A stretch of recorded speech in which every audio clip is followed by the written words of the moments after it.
empty. The boat crossings. Britain is overwhelmed. The Daily Mail write about nothing else. Stoke up that sense of malaise and failure with the scapegoats lined up. Barnes shook his head. Of course he is. So will people who think like him in every country. But you don't have a choice. This is going to happen. They sat in silence for a few moments. Too many years now as diplomats to ever have a real argument. They could always see the other's point. Hermione turned an earring in her fingers as she appraised him. She knew she still had it. So, what do you suggest? Offence and defence. I'm already the rep to the UN Climate Organization in Nairobi. Make me your full climate envoy and get me to work on the Jordan deal. And meanwhile, you get better at neutralizing Keys. Play the man, not just the ball. Neutralize? We would love to do that, but there's nothing on him, and he has a powerful voice in the party, especially in the constituency associations. That's why he's able to water down or drown every initiative the boss tries to take on climate. Makes it all about fracking. Calls us tofu-eating wind farmers. Barnes looked around, pensive. The clock was ticking on the mantelpiece. Maybe I can help. Give me the space to do this Somaliland stuff. It won't cost the boss much. And then, let me have a crack at this climate deal. Hermione was irritated now. She sat forward. Her face was stern, slightly flushed. Okay, well, while you find more ways to distract me from my day job, let's get the bollocking done. You know you had no right to charge into those hostage negotiations. If they hadn't worked out, we'd have hung you out to dry. You're already seen in the media as a complete liability. Too much recklessness again. You're lucky to be alive. This job is not an ego trip. You surely know that by now. Barnes nodded, suitably sombre. He needed to show her he felt slightly chastened so that she could report that she had done it. He probably did feel slightly chastened, and she was probably enjoying that. But he knew her heart wasn't really in this. Hermione continued, softening slightly. But look, the PM is genuinely grateful that you got the Brits out. All the intel we picked up on the Somalilanders suggested they would go down in flames and take as many of you with them as they could. Despite ourselves, none of us can quite work out how you pulled it off. No medals, but— Barnes refused the bait. The usual, I guess. A bit of tradecraft and a lot of luck. Plus some promises, which we now have to see through. Here we go again. Surely those fell away when Hussein lost. Barnes winced. He thought of Stephanie. He leant forward, serious, intense. Where was she now? Hermione felt him change. No, Hermione, they did not. Look, I'm not asking for the moon. You and I both know that Somaliland would already be independent if we had the time and energy to work on it. If you didn't change Africa ministers every few months, why shouldn't they have their freedom? And the big democracies need to start standing up for Democrats again. All I need is some action at the UN in support of the mediation process, a bit of US attention, and something public from the PM. An invite to Jordan. None of that needs to bother you. Our word used to mean something in diplomacy. She glanced at her watch. I'm not sure the world agrees. And you know he can't be seen to be responding to terrorism. We don't do that. Come on, Hermione, save that for the media. The IRA, Al-Qaeda, Islamic State, Gaddafi. We have always responded to terrorism. We've just used different tools for different situations, sometimes force, sometimes concessions, usually both. The Americans and Kenyans will be hitting these guys hard, so we have some space for negotiations. I can handle it all if you help me with these 3 things. Give me some capital, some means of building trust. Hermione grinned mischievously, trying to lower the temperature again. So let me get this right. You're planning to simultaneously save the planet and bring peace to East Africa. Shouldn't you maybe prioritize? But Barnes refused to respond to the gentle teasing. I don't have time. We don't have time. What's stopping you? Hermione sighed. Bloody Ed Barnes, stubborn and self-righteous as ever, and less fun today. You want the truth, Ed? I've told you. Keys is. We can't be seen to be making international concessions, negotiating, listening to our opponents at a time when he is calling for tougher, more belligerent foreign policy. We can't always look feeble. The public wants clear answers in a world that is not clear. It's crippling, Roland. As long as Keys is there, we need to be just as tough. Barnes sighed. But you know that's not how diplomacy works. And you know it is how politics works. I'll think about the climate gig and I'll talk to the PM. But forget the climate summit invitation. The US won't let that happen. And seriously, Ed, don't get too messianic with all of us again. It's just exhausting. The world's not black and white. We really are trying our best. She smoothed down the front of her dress, annoyed that he didn't notice. Meeting over. They rose and walked back down the stairs. Some small talk about partners, kids, holiday plans. She hugged him again at the door. She seemed deflated for a moment, a look of solidarity and genuine concern. "Stay safe, Ed." He caught her eye and looked away. "You too." Barnes had arrived, feeling an excitement at the proximity to power. He left frustrated, feeling the lack of it. Diplomacy was easier when you were a country on the up. He didn't have time to go at their pace. Sometimes it was not enough to do your best. But he also left with a nagging instinct that Max Crawford had already decided that. It was time to find out. He dialed the number 10 switchboard again. "Get me the regiment at Hereford." 28. Go low. Barnes took the overnight British Airways flight back to Nairobi. The Foreign Office had stopped flying its ambassadors in business class towards the end of the 20th century. Other ambassadors chuckled a bit at the fall in Britain's opinion of itself, and there was usually surprise from the other passengers when an excellency settled down between them, but he had long stopped resenting it. He had stolen a few hours of sleep between the bustle, loud crisp munching, quiet flatulence, and other people's toilet breaks. But even those few hours had been restless. Thoughts of Stephanie as a child, Stephanie as an adult, Stephanie as a captive. Yet as they landed, his mind was clear. The Somalilanders had their leverage with him, and they knew it. The path to her freedom started with delivering two things that were tough, but maybe not impossible: the Kenyan mediation and number 10 support for it. Both required him to do something different, to change the game. He watched the sunrise as they approached Nairobi, huge, orange, and pulsating with promise, hope, and danger. At Heathrow, he was one traveller among many, part of the throng. He had his systems for moving as fast as possible through the crowd, but as soon as he got off the plane in Nairobi, he was the High Commissioner again. He ran a hand through his hair and brushed down the front of his jacket and shirt. A BG met him at the door of the plane, the nod. No mention of Raoul. It would not help either of them. They were taken swiftly through the diplomatic channel and into the cars. No wait for baggage. He was travelling light. "You always do." As his ex-wife Emma had always said. She didn't mean the luggage. Most of the time she was right. Not today. As the three cars moved away from the airport, they switched positions, standard procedure for the BGs. They hated the airport run, too predictable, too few options, too much danger of getting stuck in traffic, too big a target. They weaved the cars expertly through the morning rush-hour traffic. The city was bustling with street children, pedestrians, cyclists, energy. Barnes called Penny. She was brisk, focused. The staff would all be a bit more attentive, a bit more nervous since the hostage crisis. They would sense that they were at the centre of something significant. Good. "Put in a formal request for a meeting with Obwacha. I need briefings from Aiza and Lucy first." He paused. "Separate. Intelligence and the aid budget, stick and carrot." And whatever he said about the need to fuse the different elements of the team, there were times when he didn't need the right and left hand to know too much about what the other was doing. Barnes texted Obwacha. The more formal request would take days, maybe weeks. It would be faxed to State House, where it would decay on the desk of a functionary. Obwacha was a 21st century autocrat. He preferred to exercise his power by WhatsApp. "Mr. President, thank you again for your wisdom and restraint over the hostage crisis, and my condolences for your losses." Straight back, even the ironic epithets gone. "What is it you want now?" Barnes didn't mind. The protocols and platitudes would only get in the way. "Can we meet, Mr. President?" Straight back. "Wait in line. I'm not giving the Somali terrorists another inch, whatever your games, or the instructions from our former masters." "I've just been in London, number 10. I have vital messages from the PM for you, personally. I need to update you." A pause this time. The bait settled.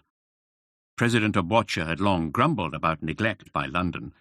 Barnes had too, arguing unsuccessfully with the Foreign Office to get the President more than an occasional half-hour with the Foreign Secretary, let alone time with the PM. That photo by the Black Door, or at least the prospect of it, fueled so much British diplomacy. Upcoming leaders, showing they were seen as a prospect. New leaders keen to show they had arrived, leaders in their stride showing that they commanded respect, and leaders on the way down trying to prolong the descent. A watcher had been seen as too risky. Barnes knew how little of substance actually took place in the meetings themselves, but he also knew that wasn't why they mattered. The French were better at the pageantry. He could feel the resentment in a watcher's message, but also the neediness. "Okay, come after lunch." The imprecision was deliberate. It allowed a watcher to change his mind. After lunch could mean a long time after lunch, maybe not even today. Barnes instructed the BG to take him home first to freshen up. Mostly, he wanted to see Max Crawford if he was around, get an update, make a plan. At the residence, he jumped down from the vehicle, showered, changed, and went out onto the terrace. The chirping of the crickets had started, and there was a ponderous heat in the air. He asked Samson for eggs and lots of coffee. Strong. Was the guest still here? Good. He didn't have to wait long. Crawford planted himself opposite him at the table. Straight to it. "Anything on Steph yet, Max?" Crawford looked slightly crestfallen. He hated not delivering. "I'm afraid not, Ambassador. I'm not getting anything from my Kenyan friends. You need to make sure your guys aren't stomping around. The Somalilanders will see that coming a mile off. I could head over there, try to pick stuff up, but it is still too high risk." Barnes raised an eyebrow. "Getting more risk-averse in your old age, Max." Crawford sighed. "Not to me. To Stephanie." Barnes felt his stomach lurch. Being a father doesn't get any easier just because they reach the point where you can't demonstrate how much you care. Crawford nodded. "And yet, that's when it matters most." They sat in silence for a moment. Crawford leant across the table. "Ed, she knows how much you care." Barnes had never heard Crawford use his first name before. He felt the emotion well up. He steadied himself and nodded. "In any case, I may need you more for something else in London. But first, I need answers." Crawford shifted uncomfortably in his seat and then straightened himself. He took a forkful of egg and chewed it slowly. Barnes watched him buy time, refusing to look away. It was Crawford who broke the silence. "Does it really help you to have this conversation, Ambassador?" Barnes sniffed. "Probably not, but we're past that point." "But why make this all more complicated than it needs to be?" Barnes placed both hands on the table. Once he had heard, he would not be able to unhear it, but he was pretty sure he was already beyond that point. "Max, I called Hereford. Told them I had a message for your parents, wanted to thank them for you saving me in Copenhagen, and to pass on my condolences for your death. They told me about the fire. I'm sorry." For just a moment, and for the only time, Barnes felt Max Crawford shrink. "Is that why, Max?" "Keeping busy, you said. You're the one taking these guys out in the US and UK. Number 10 are up the walls. No leads. A professional. I can't believe it took me so long to connect the dots." Silence for a few minutes. Barnes resisted the urge to deal with the awkwardness by moving on. Crawford sighed. "I'm telling you, it won't help you or Stephanie to waste energy on this." Barnes felt his anger rise. "So you're a mercenary now, but whose mercenary? Your own? I think we both know what that's called." Crawford was riled too. "It's not that. I'm killing to save the planet." "And to avenge your mother? What the hell, Max? You're playing God? Choosing who to kill?" "I'm not playing, Ambassador." Barnes shook his head, eyes blazing. "What gives you the right to do this?" Crawford clenched his fists. "What gives me the right not to?" Barnes felt his intensity. He retreated. "Okay, then, let's make this a hypothetical discussion. Hypothetically, who decides who dies?" Crawford hesitated, then shrugged. What was the point of holding out? "They do, through their actions. Truth is, some bad people just need killing. We call it hard power." Barnes was trying to process the confession. "What motivates you? Just your parents?" "Hypothetically, I'm also doing it for my kids and their kids. Sometimes violence is necessary to move forward. What about von Stauffenberg? Was he wrong to try to kill Hitler? Was it not better to try? The other side are too strong to organize to defeat using the normal tools. It's too urgent. Barnes was exasperated. Now you're sounding like the Somalilanders. It's not a conspiracy. Then maybe they're right. It normally is a conspiracy, and sometimes to beat a conspiracy you have to become a conspiracy. Barnes felt his anger growing. Max, I know more than anyone how frustrating all this is. The incremental change, the evolution of policy, the endless meetings and conferences and summits and talk. But we're getting somewhere slowly. We're trying, and we don't have a better idea. Maybe we do. We? Crawford was silent again. Barnes waited a moment. Max, I know you've never been one to play by the book. God knows I've needed that. But surely there has to be a moral dimension to this. Otherwise it's just murder. What happened to when they go low, we go high? A shrug. That doesn't seem to be working so well. I'm going low for a while. And what happened to the rule of law, patriotism, ethics? Influence everything, own nothing. I'm already a dead man, and I'll make my own judgment on all of those. What use is the rule of law or patriotism on a burnt planet? Where are the ethics in sacrificing generations to come because we couldn't get our shit together? Barnes raised his eyebrows. This was a new Crawford. Something had changed in him. Who would have thought it? The SAS protecting us from climate change? Crawford was gruff again. Who else will do it? They sat again in silence as the coffee pot was refilled. Barnes had got rid of the white gloves. Why shouldn't I turn you in, Max? Stop all this for your sake. Put it down to trauma, PTSD. Crawford drained his coffee. You won't. But when will you stop? Soon enough. The killing is the easy part. Preparing for it, that is harder. And living with it after, that is the hardest. That's why most people can't do it. Good. Every time that you kill, you lose part of yourself. I want to stop while there is something of me left. But for now, I feel the ends justify my means. Barnes sighed. How had he become so immune to shocks? Was he also suffering from some kind of moral PTSD after Paris? I don't buy it, Max. But for now, we have to focus on what's urgent. I need to get a watcher to kick off this mediation and to take it seriously.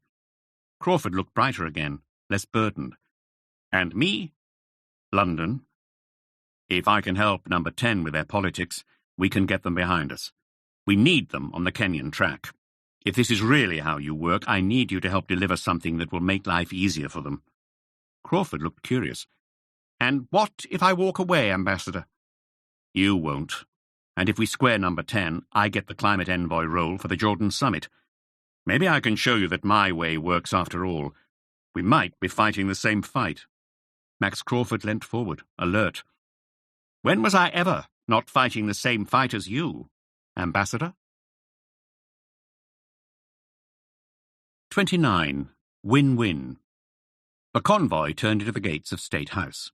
After the potholes of Nairobi, the road was smooth, freshly creosoted. Barnes felt the vehicle unclench. Like his predecessors, the President only drove on smooth roads. Barnes was ushered into the main waiting room and served tea, sweet with mint, while he waited. Through the window he could see a small army of gardeners. Sprinklers throbbed quietly. The lawn was lush green. 10 minutes wait. Standard. Conscious of the scrutiny of a watcher's chief of protocol, Barnes did not look at his watch. He leafed through the Kenyan press on the table. More climate-driven clashes, funerals in the aftermath of a hostage crisis, another corruption scandal, pages of commentary on the prospects of a watcher securing a second term, an opponent facing a corruption trial.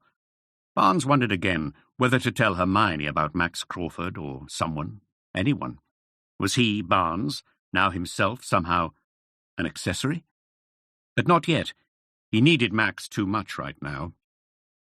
The protocol chief ducked out and returned smiling. Surely the most tedious of all diplomatic jobs, endless small talk, dealing with all the monstrous egos, quick to take offence, being treated like a lackey, the gossip and the intrigue, the constant effort to blend into the background, always tidying up the mess of human interaction. The President is ready for you now, High Commissioner. Barnes tightened his tie, buttoned up his jacket, tugged at his cufflinks, and, carefully unrushed, pausing to pretend to look at a photo on the wall, followed him into Obwacha's study. There were photos with world leaders, including US President Elizabeth Hoon. The furniture was dark, masculine, well-made. Photos of the president on campaign, massive rallies, long convoys of pajeros, supporters in blue, a blue baseball cap. He always looked happiest on campaign. Governing was less fun. "Mr. High Commissioner, our new hero and saviour. Welcome." Barnes ignored the sarcasm. Obwacha opened his arms as though offering an embrace, but as the gap between them closed, it became an awkward fist bump. He gestured to a low chair and planted himself in a much larger one, looking down at Barnes. Barnes wondered if the president hated any other envoys as much as he evidently despised Barnes. "Thank you for seeing me, Mr. President. I know how busy you are." Obwacha rolled his eyes and gestured for him to get to the point. Barnes again let it go. "I'm sorry that we couldn't get everyone out, and I appreciate the professionalism of your men. Your special forces saved my life. You have our full support. The PM has personally sent you his thanks and condolences, and is looking forward to speaking soon." "That it? You got all but one of yours out, HC?" Barnes nodded gravely. "President Obwacha, we've known each other since I first came to Nanyuki to see you." 40 years ago? A hint of a thaw. Obwacha rose and beckoned Barnes to follow him into the garden. The gardeners scattered. "You've aged better than I have, Ed. Less Nyama Choma and Ugali." A trademark of 4. Barnes grinned, despite himself. "Perhaps I eat less well, Mr. President." Obwacha paused by a bush of abundant red roses, mellowed by nostalgia. "I remember you bumping along the roads in that Land Rover of yours. We were more idealistic in those days, remember, before we had convoys. We sat up late talking about democracy, what I could do for my people. We wanted to save everyone. Sometimes with you, I even believed that was why I was in politics." Barnes smiled, indulging him, rebuilding trust. He pretended to admire the roses. Obwacha had long stopped being a Democrat and long stopped caring who knew it. "You haven't done so badly, Mr. President." Obwacha clicked his fingers above his head, and a flunky shot across the lawn with 2 glasses of iced tea. Obwacha didn't break stride as he downed his own drink. "I've helped my people. Not everyone. The time is too short. Speaking of which, HC, I am hoping that you have more than that from number 10. Do we have a bit more of their attention, or are you here to reminisce?" He threw the glass into the bushes. Barnes sipped his drink, relishing the moment. He knew he was winging it now. "Yes, an invitation to visit the works, 6 months before your next elections. It doesn't get much better." Obwacha nodded approvingly, not hiding his satisfaction. "It does, for the US president. But I'll take it, in return for the talks, of course. You know they'll cost me much more. I look weak. The Kenyans want maximum strength from their leaders in the face of the terrorist threat, not compromise, just like your people do." "That's why we don't leave these decisions to the people, Mr. President. Democracy has its limits." Obwacha chuckled. "You're beginning to sound like a dictator too, Ed. I thought you normally gave speeches and interviews saying that I needed to share more power, consult more." So he had read them, and then he was fierce again. "I'll need more. What happened to all those development projects you promised in Nanyuki 40 years ago? We're still waiting. The people are impatient." Barnes shook his head. Lucy had not given him much to work with. "You seem to have directed plenty of state resources their way. No, the aid budget can't be part of this. I've explained that. We don't use it politically. We can't." Obwacha whistled through his teeth. "You're the only ones who think like that. Do you reckon the Chinese ambassador has any hesitation in connecting these big infrastructure projects to Chinese debt, to the cobalt they need for their phones? Of course not. Let alone the Russians. Even the French know where to focus their money. Everything is connected. The Brits used to get that." Barnes shrugged. "Not our style now. The PM is clear." Obwacha turned to bar his way down the garden. He was wheezing slightly from the effort. "So, what else do you have for me then?" Barnes had been briefed thoroughly by Isa. He drew breath, savouring the attention. Carrot swallowed. Now for the stick. "I'm glad that we are away from your officials. This is just for you, sir. The clashes before the last election, people driven from their homes. Let's be in no doubt. The evidence of your role is increasingly clear. The Americans will have it too. A watcher's eyes narrowed, and he clenched a fist in his hand. "Lies and slander from my opponents. Nothing has been proved." Barnes did not flinch. "You know we could. I visited those areas. I know which MPs were most involved. And there are many in London who think we should be tougher, even if it creates further chaos. But you're here now, and we also have a greater interest in the fighting not recurring. I've seen for myself how the climate crisis is also driving instability. Families displaced, villages ransacked." A watcher gave a theatrical groan. "Violence is part of our lives. You taught us that. And so?" "We've looked at the maps, the new constituencies. When you were the challenger, the clashes helped you. Constituencies where the ethnic balance was too close were shifted your way. Now that you're in charge, you need to stop them. Stop your opponents doing the same thing. So on that at least, I figure we share a common interest. We'll spend money in line with our aid criteria where we can help reduce violence. You can redeem yourself in the eyes of the international community as a peacemaker, not a warlord. Fewer Kenyans will die." A watcher took a toothpick from his pocket and chewed it slowly. "A win-win, you would say." Barnes sensed his advantage. "More than that, Mr. President. You'll also have the international plaudits for the Somali mediation. Think of this as a sliding doors moment. Choose the other way and you have a lifetime of tribunals, ostracization, increasing unpopularity at home. Sooner or later, someone hungrier, more energetic comes along. The old lion is displaced. The new one drives him out. Survival of the fittest." A watcher scowled. "Spare me the African wildlife analogies, HC. This isn't a Disney film." And then a broad grin, a nod. He gestured at Barnes to resume their walk. They had reached the largest tree in the grounds, its trunk thick. The canopy offered the relief of shade. A watcher seemed to mellow. "You know, HC, I think I'll enjoy working with you on being a peacemaker." Barnes hid his relief. "Thank you, Mr. President. The PM will be appreciative." "And this is all really from him? It is really what he wants?" Barnes didn't think of it as a lie. "It comes from the very top, Mr. President. I'm just the messenger." A theatrical pause. "When will you announce the mediation, Mr. President?" A watcher chewed his lip for a moment and smiled knowingly. "I'll do it on the steps of Downing Street." 30. Accomplice.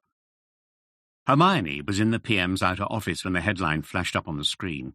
The room was bustling with adrenaline and proximity to power. She gestured at the duty clerk to turn the volume up. Breaking news: Sebastian Keyes found dead at his home in Chelsea. She went straight into the PM's office, interrupting a meeting with his economic advisers. They had started to leave before she barked the order, "Everybody out!" The PM looked at her, intrigued, as she closed the door. He raised his hands and shrugged. "What's up, H?" "It's just breaking, boss. Keyes has been killed." Genuine shock. "Oh, and any reason why?" "Plenty, but nothing so far. I'll get an update from the Met. You need to be out and about, visible. We'll sort a hospital visit. No statement from you, but I'll get the Home Sec to say something suitably grave about the investigation." The PM looked pained. "This is awful. We must find who did it. I loathe the man, but we can't have this. I need to message his family." A brief moment of silence while they both pretended to be sad. Hermione broke it first. "The tone to all the reactions has to be sober, concerned. Police matter, thoughts with families. Not a time for politics. But this will, of course, finally lift some of the pressure. Allow us to get back to your agenda again." The PM nodded, holding her eye. He exhaled slowly. A break after months of swimming against the tide. Sometimes in politics you just had to wait for one to come along. Hermione walked to the door. "Anything else, PM?" He had his head cocked, processing the news. "Yes, I finally made that decision on commissioning the wind farms and halting the drilling rights in the North Sea. We should be bolder. Future generations will thank us. And maybe it's good politics, too. Let's go ahead." Hermione walked out, settling her features again. The team were gathered around the screen. She opened her phone and started to pass on instructions. A message from Ed Barnes. "Formal note on the way, but can we do that PM Watcher meeting sooner rather than later?" He always picked his moment. But Hermione paused. She had a sense of possibility that she had not felt for some time. The far right would assemble pretty fast, but they would struggle to find someone with Key's reach beyond Westminster, panache, and comm skills. It would be wrong, of course, to feel celebratory, but this was politics. It normally took just a few seconds to move from hearing of an opponent's setback to wondering what it meant for you. And Key's going meant that they had a major critic silenced. She glanced at Ed's message again, remembering how she had moaned to him about Keyes. Who will rid me of this turbulent priest? Barnes probably wouldn't shed any tears for him either. She messaged back, feeling lighter. Busy here, big news day, but yes, okay. Have a meeting then. And you can have the climate gig. We're feeling bolder. But that's it, no more from us. Don't screw it up. Kiss. She wondered if the kiss looked out of place. But then the press of advisers and action was once again all around her, and she was back to the Keyes response. Sober, grave, shocked. In Nairobi, Barnes smiled as he picked up the message. This would be enough to get traction with a watcher and the peace talks in place, and therefore some capital with the Somalilanders. It should surely be enough to get Stephanie out. The kiss was uncharacteristic. He glanced at it again. Curious. And then he flicked onto the BBC news site. What was the news they were dealing with in London? It was leading, climate change denying politician killed at his home. He lurched, feeling the shock in the pit of his stomach. What the hell had Max Crawford done? Barnes had wanted him to find a way to threaten Keyes, to get him to tone it down a bit, not take him out. Did this somehow now make Barnes an accomplice to murder? And how could he now conceal Crawford's identity? He cursed himself for having lost his sense of judgment. He should never have got Crawford involved in this. He should never have let himself get involved in this. Angrily, he punched a message to Crawford, for once not thinking of the risks it might be read by others. Max, where the hell are you? Please tell me the SK situation was nothing to do with you. This is all out of control. A few moments. Of course, Ambassador. Don't worry. Nothing to do with our discussions. Purely coincidental. Barnes breathed a sigh of relief. This wasn't because of our conversation about him. Me saying that he was the obstacle for number 10. Consider any benefit to you a bonus. He had it coming. Barnes was less reassured now.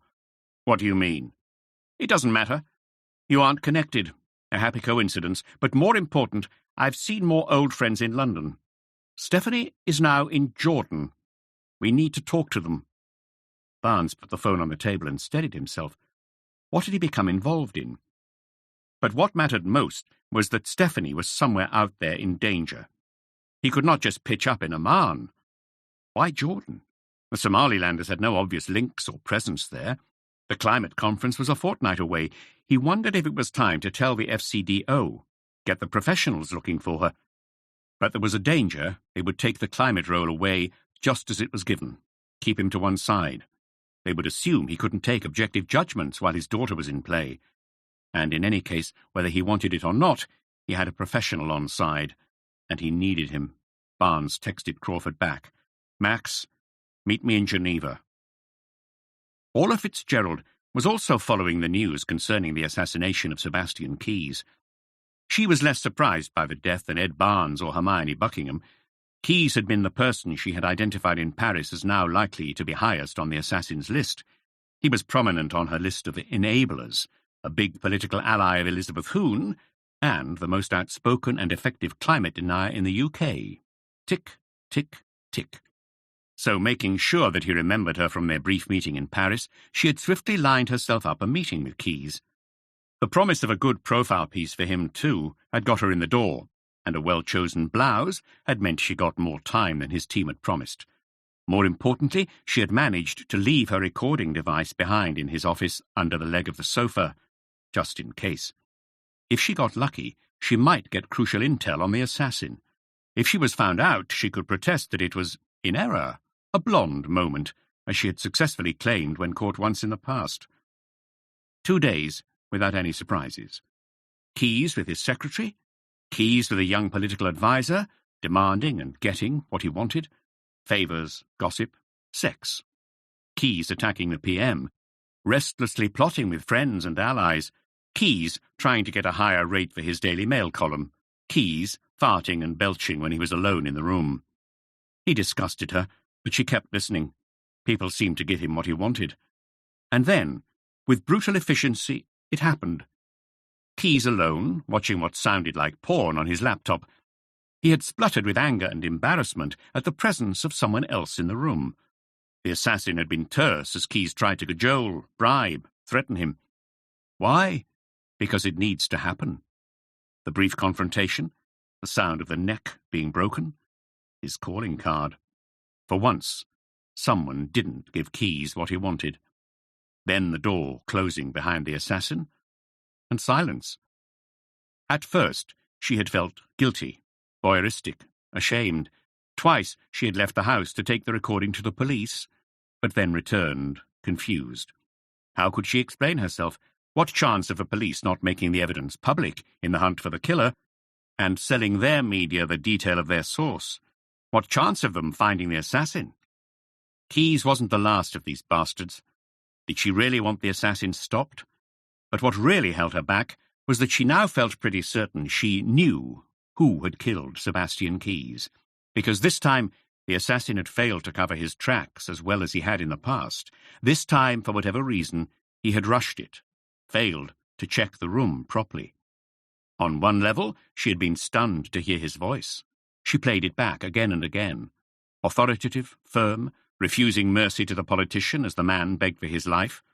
He was meant to be dead, killed, so the plaque at Hereford said, on a training exercise, and yet it was as if she had always known that he was still out there, and now that he was still killing. Paula did not agonize for long. The only person she could tell was Ed Barnes. She had warned him in Paris not to trust his defense advisor. He might be relieved to know that Max Crawford was alive, but surely he would be horrified that his former friend and ally was a serial killer. Hadn't he always been a serial killer? Ed would at least know what to do with the information, and Ed needed her help. Stephanie was still in danger. It was time. She messaged him. "We need to meet. Urgent. Anywhere." An immediate reply. No sense of surprise. No questions. Geneva. Within half an hour, she had packed and was on her way. 31. Geneva. There was an air of battered decency to Prince Omar, partly jet lag and years of the debilitating wade through undrained swamps of bureaucratic treacle, partly bearing witness to the worst of humanity. As a junior UN official in Bosnia, he had been profoundly marked by the sight of the skull of a child as a trophy on a warlord's car. But the weariness was also something deeper. This was a man who had watched his worldview come under relentless assault. Omar had been a global citizen before the idea went in and then out of fashion. He was also an outsider before he became an insider, an Arab who took up rugby to survive his English private school, a Hashemite prince who struggled through military service and grew a beard to appear less European in the royal court. And now he was seen by the Chinese, Russians, and Americans as a liability. They hated his speeches. Elizabeth Hoon was guilty of state-sponsored child abuse. Islamic terrorists were creating a harsh, mean-spirited house of blood, while the response from Arab regimes was trying to put a fire out with petrol. At this rate, he would be the first UN Commissioner for Human Rights not to be re-elected, something he regarded as a badge of honour. Barnes embraced his old friend. Omar felt brittle, exhausted. "You need a serious break, Omar." "That's what they keep telling me." "Who? The xenophobes, populists and racists?" Omar grinned. "To be honest, it is mainly Alice." Alice was his British-American wife, glamorous, loyal, an activist for the rights of girls. She encouraged the air of mischief and disruption that had made Omar such a divisive and effective figure. A fellow insurgent, she was as comfortable discussing the detail of Congolese girls' education policy as being a princess or hanging out with Hollywood A-listers.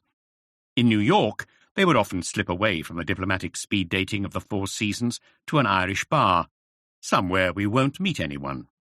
At home in Harlem, Omar swapped the diplomat suit for hipster trainers. "The one place his beard is fashionable," Alice liked to say. They joked that he might set himself up there with a kebab van once his time as the world's conscience ended. When Omar first took the job with the UN, no one expected him to become a warrior, campaigner, target, or hero. Activists were aghast that a Jordanian prince had been appointed to take on the world's elites. Was this really the right figurehead for equality and human rights? The world's powers saw a UN insider who would tread softly. His diplomatic career, ambassador to the UN in his 30s and to the US in his 40s, was based on discretion, charm, and tact.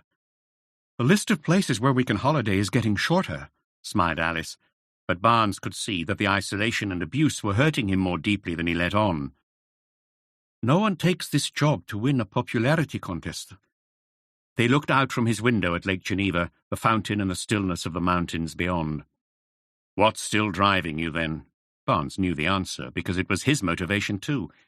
He saw the fire burn in his friend's eyes. "I remember flying over Weimar in 1994, the home of the German Enlightenment. And then, through the cloud, the remains of Buchenwald. In 1933, the Holocaust was unthinkable. Chauvinistic nationalism, the demagogues and authoritarians weaponizing intolerance. If we have learned anything from history, it is that scrambling only for our own kind will scramble it all, sometimes horrifyingly so." Barnes was always staggered at the way Omar's anger drove his eloquence. "And what if Hoon gets back in?" Omar groaned. 4 more years of retreat for everything we have tried to build. They leave the Human Rights Council, and that will create more space for the autocrats and despots to jam it all up. Human rights violations are the sharp zigzag lines of a seismograph flashing out warnings of a coming earthquake, and they are shuddering faster and higher. Barnes nodded grimly in solidarity. He clocked Alice's look of concern towards her husband. Omar pulled himself together. "But I don't need to convince you of all this. I'm sorry to bang on as usual. It's good to see you, my friend." Barnes smiled. "It's not banging on, Omar." "You've come in a hurry. What is it that you need, Ed?" Barnes knew he must have been looking impatient. "I need your help." Omar smiled benignly. "Anything?" "It's Stephanie. She's been taken hostage." Barnes gestured at them both to skip the exclamations of horror. They didn't have time for the theatre. "Somalilanders, looking to get independence back on the agenda. I have to find a way to get her back." Omar nodded. "We saw your latest adventure in the mall. I had thought congratulations were in order. Is this connected?" "Yes, that's where they took her." Alice gasped. "But why is that not in the news? What are the Brits doing to help?" Barnes grimaced. "They don't know. It's better this way, but that's why I need your help. Number 10 have made me the climate envoy, so I've got a bit more freedom to travel." "Why, congratulations, Excellency." Omar faked a bow, grinning. Barnes smiled back. "I have a lead. Long story, but she's pitched up in Jordan. I need to find her, but without ruffling any feathers." Omar looked troubled. "We must find her." Silence. Alice intervened. "The problem is Omar is not exactly popular at home right now. He's been far too outspoken for too long on Arab dictators. The rest of the royal family kept getting it in the neck from them. They tried to quieten him down." A smile of complicity. "But you know how he is." Omar was pensive. "We need to get you to Jordan, but make it not about me. It should be a UN invitation connected to the climate conference.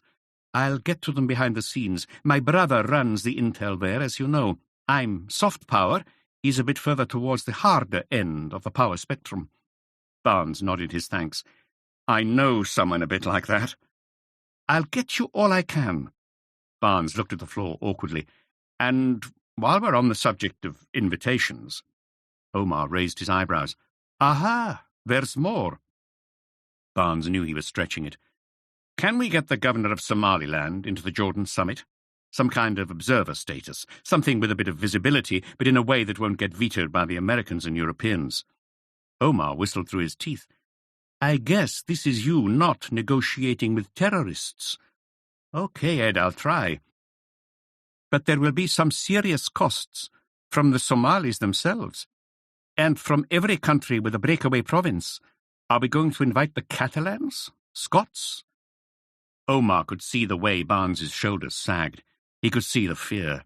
He held up his hands in mock surrender. "Okay, I'll find a way. But this is way off-piste." Alice was watching Barnes anxiously. "But Ed, how will you stay safe?" Barnes sighed, pushed his shoulders back. He was not going to give up on Stephanie, and whatever vendetta Crawford was involved in, he was loyal. That's the one part of all this I'm not worried about. 32. Wolf Warrior. Yang's instructions were simple. Say no. As the Chinese climate envoy, he liked to tell people that his natural habitat was airless rooms full of airy words. The airy words were mostly from his European counterparts. Each newly appointed envoy would hector and corral him across the conference table about China's industrial strategy, as if anything they said would make any difference, as if they hadn't flown in on planes or built their economies on fossil fuels, and as if he had any actual influence in Beijing. After a few years of this, he had decided to make it more fun. At first, this had been about using his interventions to point out their glaring hypocrisy. The bottled water on the tables, the air miles in their accounts, their own coal-fueled industrial revolutions, their fossil-fueled politics. It was too easy. But this had become boring too, and so he had been delighted when the invitation had come from Beijing for some envoys to become wolf warriors, which allowed them to use social media in more creative ways. Most had not applied. There were too many risks, too much exposure, and it was not the Chinese way to publicly criticize their host governments. It all seemed a bit undignified and risky. But as a climate envoy, he had no single host bar the UN, and who cared any more about them? And besides, diplomatic life was otherwise unrelentingly boring. Yang had gone home for the month-long training and assessment process to see if he could be trusted to use his Twitter handle in more aggressive ways. The rules were still rigid. He had to clear a list of targets and themes with Beijing, and he was not to engage with people below a certain level of influence or rank. Risks were permitted, but mistakes were not. He was encouraged to study Western diplomats with high numbers of followers. What were they doing that was effective? He had thrown himself into the research with relish, eager for combat. He quickly worked out that the answer to winning Twitter was pleasingly simple: picking arguments. The algorithms did the rest. Yang started to experiment more creatively. He would compare a tweet making a positive case with one attacking a weakness in the argument of his opponent. The first would sink like a stone, shared only by the sympathetic official accounts that churned out platitudes. The second, however, would go viral, picked up by allies or opponents alike, reacted to, chewed over, shared, amplified. There would be howls of anger and screams of solidarity. It would cut through and take on a life of its own. The first few times he tried it, he felt a frisson of excitement and fear as he watched the retweets mount. The barbs against European climate envoys that he had used in the conference room now spread fast, shared by climate skeptics in their own countries. The echoes loved an echo chamber. The market for pointing out hypocrisy was huge. People in the West seemed to like to discover that they couldn't trust their representatives. Yang was swimming with the tide of distrust. After a while, and once he had picked up a decent reputation as a tough social media adversary, he realized he had to work much harder. So he dialed up the rhetoric against prominent European climate activists, picked more fights, started to expose more hypocrisy in their capitals. To his satisfaction, and more importantly the contentment of Beijing, his tweets were widely shared by right-wing activists and climate change skeptics across the West. One US TV network regularly invited him on as the straight-talking Chinese diplomat sticking it to the libs. They didn't want facts and stats, just the red meat of the arena. There were rarely questions about China's policy. After a while he was able to dictate it as a condition that there wouldn't be. Of course, none of this was noticed much at home. Only a few licensed colleagues in Beijing were on Twitter to see and celebrate his success, and even they continued to view it all with some distaste. But in Europe, it was making him notorious. With climate change becoming more divisive as governments were forced to impose tougher policies, the group he had learnt to call the bunny huggers had a visible face of Chinese obstruction. And the realists, he preferred this to climate change deniers, had another spokesman. He was no longer just a protagonist in China versus the West. He was a protagonist in the West's increasingly febrile war on itself. Of course, around the summit table, the other diplomats continued to hector and lecture him, but he turned up to the meetings less and less frequently now. That was for his deputies, the small people. He could have much more impact outside in the louder, shoutier forum of social media than in the room with a bunch of tedious diplomats. The conference often provided no more than the photo to accompany the line or a short piece of recorded speech, carefully curated for social media. Yang was at his keyboard tonight. He had ordered room service, partly to avoid bumping into the other climate circuit diplomats at the Geneva hotel that was always full of them. Most regarded him with suspicion. Earnest Scandinavians normally thought they could somehow talk him round. Good luck with that. The new Brit, Ed Barnes, had seemed curious about him, ready to engage, but that wouldn't last long once he had experienced Yang saying no a few more times. They would soon lapse into sullen antipathy. He pushed the plate of inedible Western hotel food to one side, barely touched, and returned to the more comfortable world of Twitter. Topically, tonight's Twitter target was the UK and its new, more idealistic Prime Minister who had spoken on campaign of the need to stand up to China on climate. The words would not have reached the Chinese public behind the walls that Beijing built to keep the internet out. They knew its dangers, but his leadership knew that they had been disrespected, and they wanted to see a response. Yang looked through the accounts of Campbell's critics. One journalist had written a piece suggesting that he had taken campaign finance from an airline executive. Yang retweeted it approvingly. The Western public also loved a bit of hypocrisy. He then turned to the activists. He checked a few of the more prominent accounts. One NGO had dialed up the criticism of China's human rights record. He lingered for a moment, but this was not his argument. Stay on piste. There was no gain in drawing fire in areas where he had less to return. He searched on. An academic had written a new study showing that only by changing Chinese policy could global warming be kept at below 3 degrees. It had got some traction among the intelligentsia, but not enough to justify a slapdown. Why draw further attention to it? Instead, Yang focused on an actress who had given a long interview on climate change. Very little mention of China, but that wasn't the issue. She was the star of a film set in a dystopian climate future. The usual cloying conclusions and self-righteous posturing. Climate was a subject that only the rich could spend time worrying about. There were some in Beijing who were claiming that a deal in Jordan was in their interests. Yang was determined that this view be dismissed. Yang searched for photos of her. It didn't take long, an Instagram post of her on board a private jet.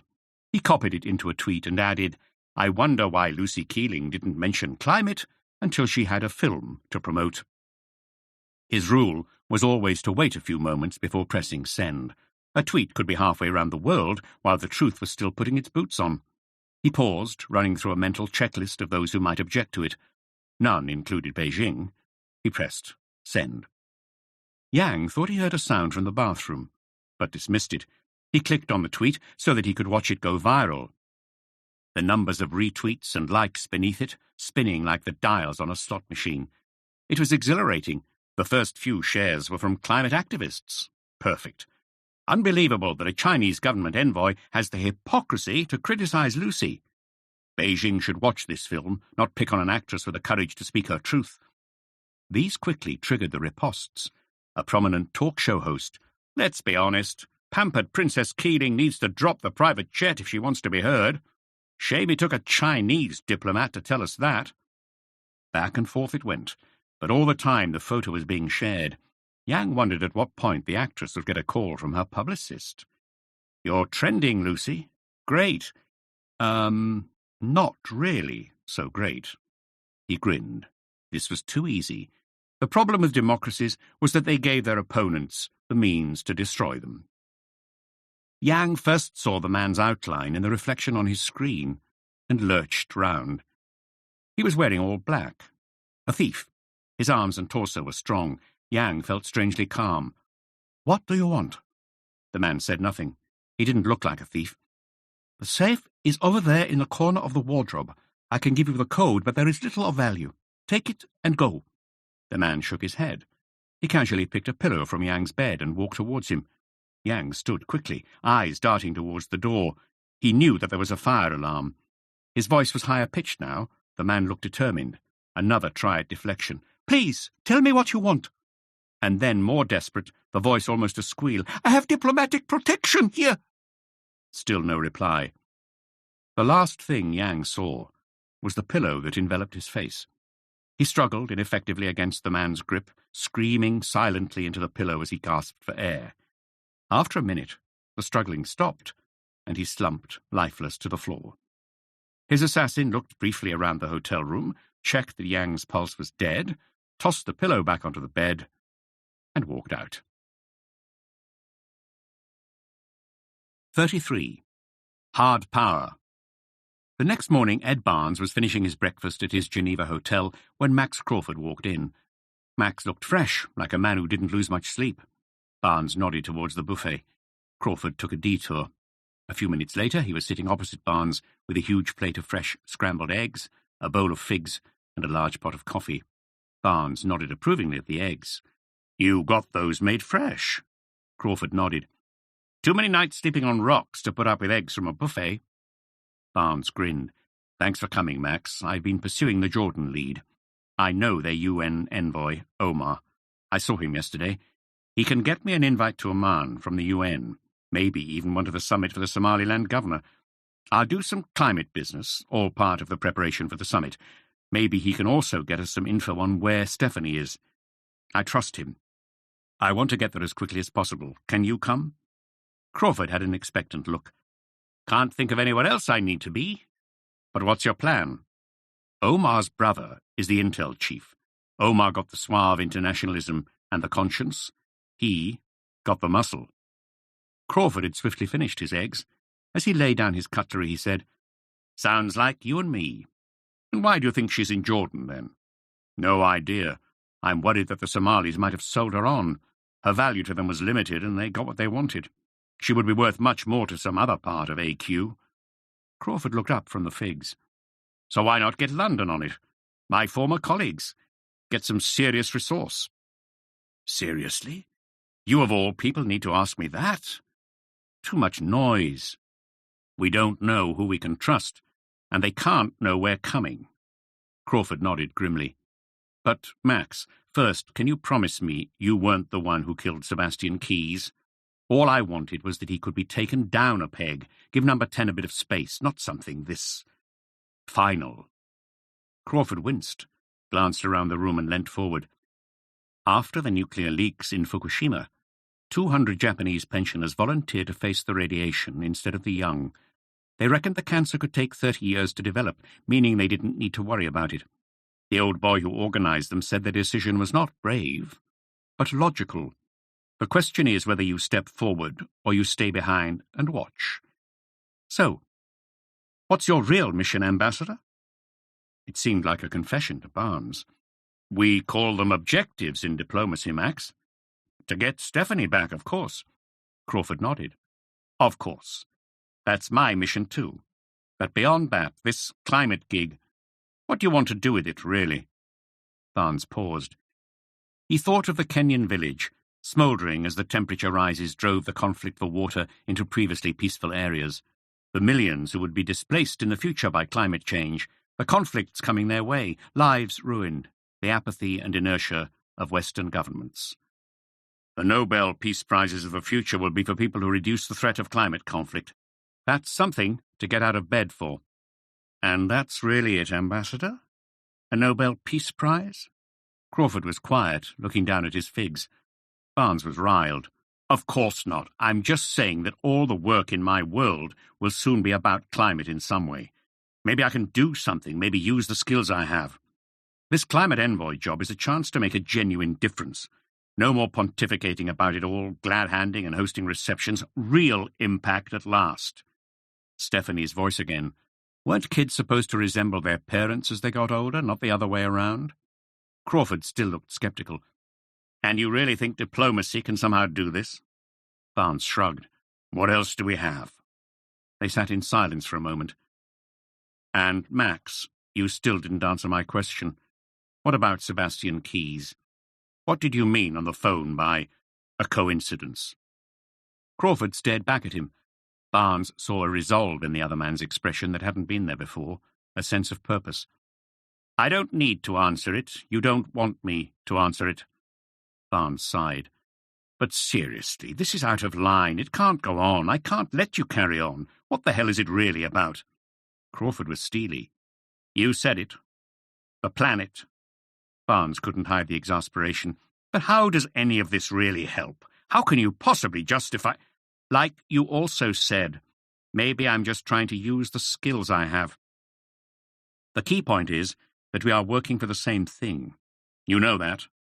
And think of all the deaths in history, and all those that will be caused by the climate crisis. Think of the horror of being burnt alive in a forest fire. These deaths are nothing in comparison. They are easy deaths to take. Barnes shook his head. And easy to carry out? Crawford shrugged. Practically, of course. But no, not easy to carry. And how have you been selecting your targets? Victims. Careful research?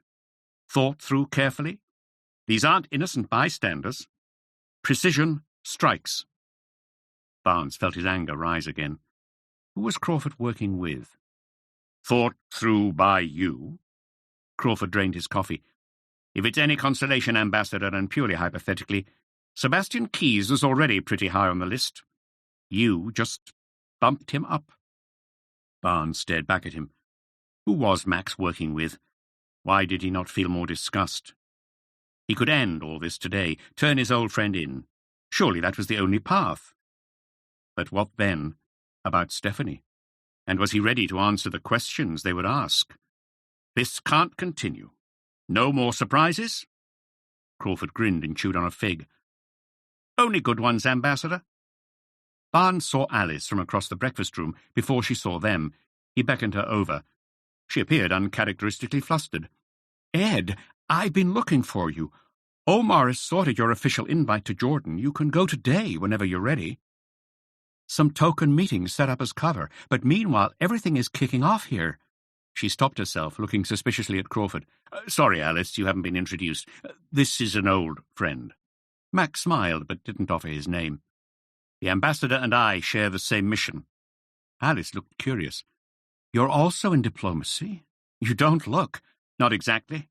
I'm a blunter instrument, but we're all working for the same outcomes. Alice nodded. It was enough to place him, a spook or military advice type. Plenty of them on the conflict prevention circuit around Geneva. They knew how to stop one because they knew how to start one. She turned back to Barnes. Omar has had to go to the UN building. The Chinese are furious. They're blaming the US, threatening to bring down the climate talks, maybe leave the UN altogether. It's all escalating fast, and he's so exhausted. Barnes was confused. Wait, what are you talking about? She looked stunned. You haven't heard? The Chinese envoy was assassinated late last night in his hotel room across the square. It broke publicly about 20 minutes ago. Yang? The wolf warrior? I was only with him yesterday afternoon. My God. Barnes glanced at Crawford. Surely not. He was examining the last of the coffee granules in the cafetiere, deciding whether to get another. The slightest shake of his head. Alice continued, flustered. Yes, but none of that matters now. What matters is to find the killer fast, before the Chinese make public accusations that they cannot walk back from, and before Hoon and the US start firing off responses. Let's hope it's a freak coincidence and nothing more. Can you help? Crawford was now wiping a piece of bread around his plate, hoovering up every last piece of egg. You really think these climate talks can make a difference, Ambassador? Barnes shrugged. They're the only ones we have, and they seem to be the only way to get Stephanie back. Crawford shrugged. Then I guess saving them is part of the mission.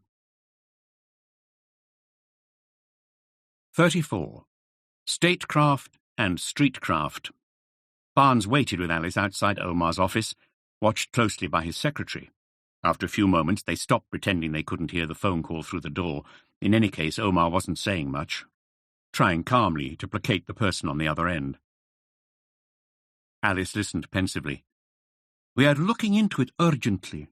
Of course, you have all of our condolences. No, I don't have any further information at this point. Yes, I will speak to my American colleagues, but they say they are in the dark. No, I really don't think those kind of accusations will help us. We all need to take a moment calmly to establish the facts. Eventually, it was clear that the call had been terminated. Alice strode to the door without waiting to be gestured in. Omar was sat behind a large desk covered in papers. He had his head in his hands, but smiled briefly when he saw them enter. There was despair in his voice. This will blow it all up. All that careful, cautious confidence building. Years of behind-the-scenes work to develop some trust, some sense that we could find a way to a deal. Of course, Yang was no great ally, but he was all we had, and there were moments when I think we were genuinely getting through to him. I used to hold a monthly trilateral with him and the US AMBO too, finding ways to help them see common interests, or at least to put the pin back in some potential grenades. Barnes looked grim. And now the Chinese are blaming the Americans for this assassination. Do you think they actually believe that? Omar shrugged. It doesn't matter what they really believe. The rhetoric will dial up. The US will defend themselves. Hoon will wake up and start tweeting. They'll all say things that they can't take back. And we will be starting afresh with a new Chinese envoy with his instructions to be even tougher than Yang. Months, years lost. Summit, a write-off. Alice was standing by the window. So who had a motive to kill him? Barnes joined her, looking out over Lake Geneva. In normal moments, it took your breath away. Today, he didn't see the beauty. He wasn't getting closer to finding Stephanie. The starting point has to be why he was killed, and this matters to me. Barnes paused, thinking of Crawford demolishing his plate of eggs. Was Max lying to him? Would he really take on China? He ignored Omar's quizzical look. Omar, are you saying that the main impact will be to make climate talks harder rather than easier, so that it is less likely he was killed by some kind of renegade climate activist? Omar nodded. Yes, if they knew anything at all about the process, the negotiations. The NGOs hated him, but they're hardly assassins. I understand that he was pretty tough online, but that's not enough of a motive, even for his enemies there. Are you saying this might have been designed to crash the negotiations? Our opponents really will sink to anything. Barnes nodded. He felt reassured, at least, that Crawford might not have been the assassin this time. He wondered for a moment whether to ask Omar when killing was justified, ethically. UN declarations talked about the right to kill in self-defense. Surely killing to save the planet was the ultimate act of self-defense, but he wasn't sure he was ready for Omar's answer. Stay focused. Maybe. And so, assuming it wasn't a freak case, we are probably looking for someone who didn't want the talks to succeed. Alice turned to him, her head cocked. Like who? Omar sighed. Sadly, that is a pretty long list. It probably includes several UN members, including most of the big ones. Barnes interjected. And, let's be honest, there are plenty of senior figures in Beijing and Washington at the top of it. We better get started. Omar raised his hands in exasperation. Started? Barnes nodded. We need the Chinese to stay in the negotiations. We need to avoid a US-China escalation. And whatever we all thought of him, a diplomatic colleague has been killed. You need to work the phones, keep trying to keep the temperature down, allow the Chinese some controlled explosions. I plan to find out who did it. Omar smiled. But since when have you been a detective, Ed? Barnes turned back at the door and grinned. Long story. But I've been trying to give it up. Alice followed him out. As they waited for the lift, Barnes felt her gaze, slowly assessing him. When he turned to her, there was mischief in her eyes. You're trying to give it up? You don't seem to be trying that hard, Ed. 35. My Enemy's Enemy. Ed Barnes stood alone by Lake Geneva. Autumn was coming, and the first leaves had started to fall, orange and brown. The air was crisp, but not yet too cold. Where did this leave everything? He had to find Stephanie and save the climate negotiations. He now also needed to know who had killed the Chinese envoy. That was surely key to rescuing the summit. The problem was that he couldn't be seen to be directly investigating. He was already straining London's patience again, and he really needed to get to Jordan to find Stephanie. Who was with him? Crawford was an ally on both, in theory. He certainly wanted to help get Stephanie back, and Barnes would not doubt his loyalty again. And while he might see the negotiations as secondary to everything else he was mixed up in on climate, he clearly saw the case for trying. The Chinese envoy had reportedly been smothered with a pillow. That did not seem to be part of what Crawford was starting to call the assassin's ways and means. Either way, Barnes had to fly under the radar. He couldn't be seen charging around Geneva investigating a murder, especially one this sensitive. Who else could he trust? Omar and Alice were allies, but Omar was going to get pushed around, submerged by diplomacy, and this was a moment when diplomacy was on the back foot. He seemed spent, frail. Alice would be tougher and would protect Omar like a lioness, but she could not be seen to be too involved, to avoid drawing Omar into controversy. No, he needed someone else he could rely on. It couldn't be anyone from the Foreign Office or the High Commission in Nairobi. He had already landed Jim and Dave in enough hassle by charging off to Geneva, and Hermione was too swept up in the daily firefighting of number 10. He would need her to protect him there. He thought again of Orla Fitzgerald, one person who had always understood Steph. Those tentative messages during the hostage crisis. She had wanted to help, but he hadn't known what to ask. "Trust yourself," she had messaged. What was now on her mind? It sounded urgent from the messages. Would she really come? He wanted someone to discuss the case with, someone who cared about Stephanie, but once in, she wouldn't be able to walk away from the intrigue and the drama. She was addicted to it. Maybe she could make sense of all this. Max Crawford had said that his targets were selected on the basis of research. Someone was doing the investigations that identified the climate criminals. He toyed with his phone, wondering whether to get her take. Instead, as he watched the fountain across the shimmering surface of the lake, Barnes called Crawford. "Max, everyone wants to complicate this. We need to keep it simple. If we want to save these negotiations, we need to get the Chinese something on who killed their envoy before they destroy any remaining trust with the Americans. If I can help the Chinese on the assassination, maybe I can get some leverage with them. And then we need to get to Jordan and give me space to find Stephanie and to do the deal. Somehow it feels connected, like all roads are leading there." Max sounded alert. "We can't be in two places at once, Ambassador, and you can't be seen in the wrong ones." "I know, and you can't be seen in any places at all, not even the right ones." A pause. "And so?" "Max, I asked you a question at breakfast, and then Alice arrived. I need an answer, now. The information you, act on. You're clearly confident about it. You're not doing all this on a hunch. Who is it coming from?" Crawford was silent. "Max, I know you won't like it, but I'm going to ask Orla Fitzgerald to help us." Crawford sighed. "I didn't trust her in Paris. I don't trust her now. We need to move fast and lie low. She slows us, you, down. And she's a hack. How does that help? She can't know about me. Stephanie trusts her. I trust her. Her instincts are good. She reads people, and we aren't exactly overwhelmed by friends right now. Anyway, she's onto something. I feel it's connected, and she's coming our way whatever. My enemy's enemy is my friend? I don't know about that, but we need all the friends we can get right now. Maybe, Ambassador, but first we need to find who killed the Chinese envoy." "I've got an idea on that." Max Crawford chuckled. "Good. So have I. Let's see whether soft or hard power gets there first." 36. The Ambassador and the Princess. Barnes and Alice arrived at the hotel through the front lobby. There was a strong police presence and no access to the 6th floor where Yang had been murdered. The porters and reception staff were on edge. The lobby smelt of detergent and damp carpets. Barnes asked to see the duty manager and waited in the reception. There was a brief delay, and he had to ask again, this time as a UK ambassador. He grimaced at Alice. "I hate having to do that."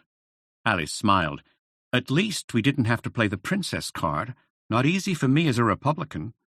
A heavy-set hotel employee eventually arrived. German accent. His name card said, Volker Wilhelm. He apologized for the absence of the duty manager. "You can understand that he is a very busy man today." They fired questions at him, unsure which might help. He was edgy and uncommunicative, but Alice had a UN badge and said that she had been sent to report back to the UN authorities, which seemed to be enough to make him feel he had to at least appear to be helpful. They worked hard to extract as much as they could, Barnes being more aggressive, Alice stepping in to ease the tension. Wilhelm recounted that Yang had been killed late at night. He had ordered a meal at roughly 8 p.m., which had been delivered by a catering employee at 8:22 p.m. They had provided the police with the signed bill, putting it on his room bill. The envoy had been found the following morning by a cleaner of Kenyan origin. She and the waiter were being questioned by police. No colleagues or guests had come forward with any information on anyone else who had been seen entering or leaving the 6th floor. There were an American couple next door who had been in their room most of the evening, but they had heard nothing. It was their proximity that had led to the Chinese accusations of U.S. involvement. He scuttled away, officiously. Barnes and Alice sat in 2 chairs to the side of the reception, watching the life of the hotel carrying on. Alice chewed a strand of hair as she thought. There was something childlike about her, and Barnes could see she was enjoying this more than she would have wanted to admit. Not much to go on, Ed? Not much. She could sense his frustration. He saw again the flash of sadness. There was more going on. Alice, is Omar okay? She put a hand on his arm, more to steady herself than him. Ed, I've been waiting for a moment to tell you. Omar, it's just that... She was uncharacteristically inarticulate. Barnes gestured to her to continue. He's not well, Ed. He doesn't want you to know, or anyone, really. Barnes winced. How bad? Alice looked crumpled for a moment. Let's just say that this will be his last summit, whatever happens. Can I talk to him about it? She shook her head firmly. You know what he's like. He needs to focus on this deal. He needs you to focus on this deal, and you need to get Stephanie back. Barnes nodded grimly. I'd like to find the Americans and the Kenyan cleaner. Nothing to lose. Let's give it a go. Alice went back to the reception desk. She was glad to see that a new receptionist had taken over. The woman looked her up and down as she approached the desk. Alice was wearing a smart cream summer dress below the knee. She moved with natural grace. Minimal but expensive jewellery, confident and crisp. This was clearly enough gravitas for the receptionist not to need to ask any further questions. Can I help you, Mom? Alice dialed up the grandeur and the English accent.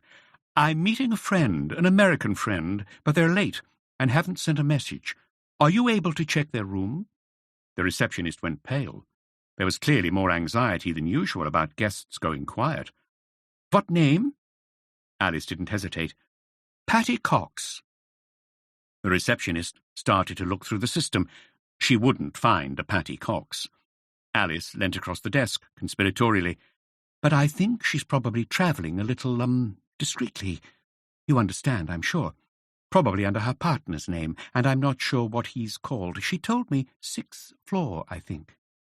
The receptionist looked sceptical for a moment. Alice fingered her necklace, flicked back her blonde hair. The receptionist shrugged. We only have one American couple on the 6th floor, Mr. and Mrs. Krauss. Can you check their room? Alice's tone was brisker now, commanding. Who shall I say is asking for them? Alice paused theatrically. Tell her it is Princess Alice. The receptionist raised her eyebrows and swiftly made the call. Minutes later, the Krausses were sat with her in reception, looking intrigued. Alice had spun them a story about a mutual friend who had insisted that she seek them out during their time in Geneva. If she had been unwilling earlier to play the princess card, that hesitation was long gone now. Barnes, meanwhile, had gone in search of the Kenyan cleaner. He took the lift to the lower ground floor where the staff had their offices. One passing waiter asked him officiously if he could be of help, and Barnes said he was looking for a bathroom. He found the staff cafeteria and entered. 2 porters were sharing a coffee at one of the tables and looked at him warily, but then they returned to their gossip. Barnes walked confidently to a coffee machine and made himself a drink. He glanced at the notice board and saw the list of shift names and times. There had only been one Kenyan cleaner working this morning, a woman by the name of Stella Nyangala. Was it worth seeking her out? What could she really add? But they had nothing else to go on.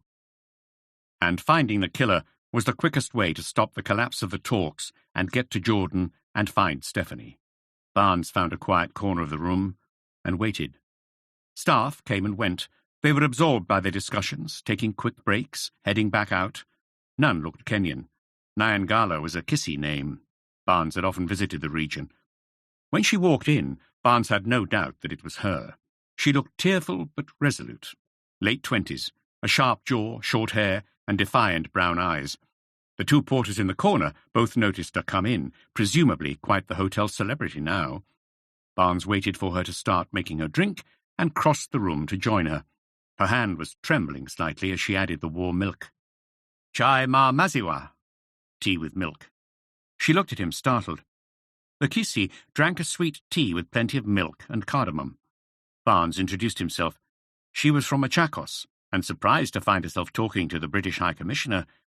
But she was not surprised that he wanted to know more about the guest in room 616. 37. Room 616. 20 minutes later, Barnes messaged Crawford, who joined them in the lobby as they compared notes.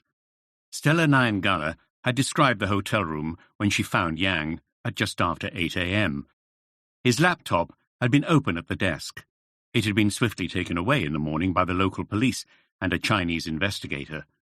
The bed had not been slept in, but one pillow was in the corner of the room. There was a plate of half-eaten food on the table, an empty bottle of sparkling water. Yang's body had been spread-eagled in an armchair, his head slumped forward, one arm over the edge of the chair. There were no signs of injury, and at first she thought that he might be drunk, but once she approached the body, she had no doubt that he was dead. Meanwhile, the Krauses had clearly been starstruck by Alice and impressed by her UN credentials.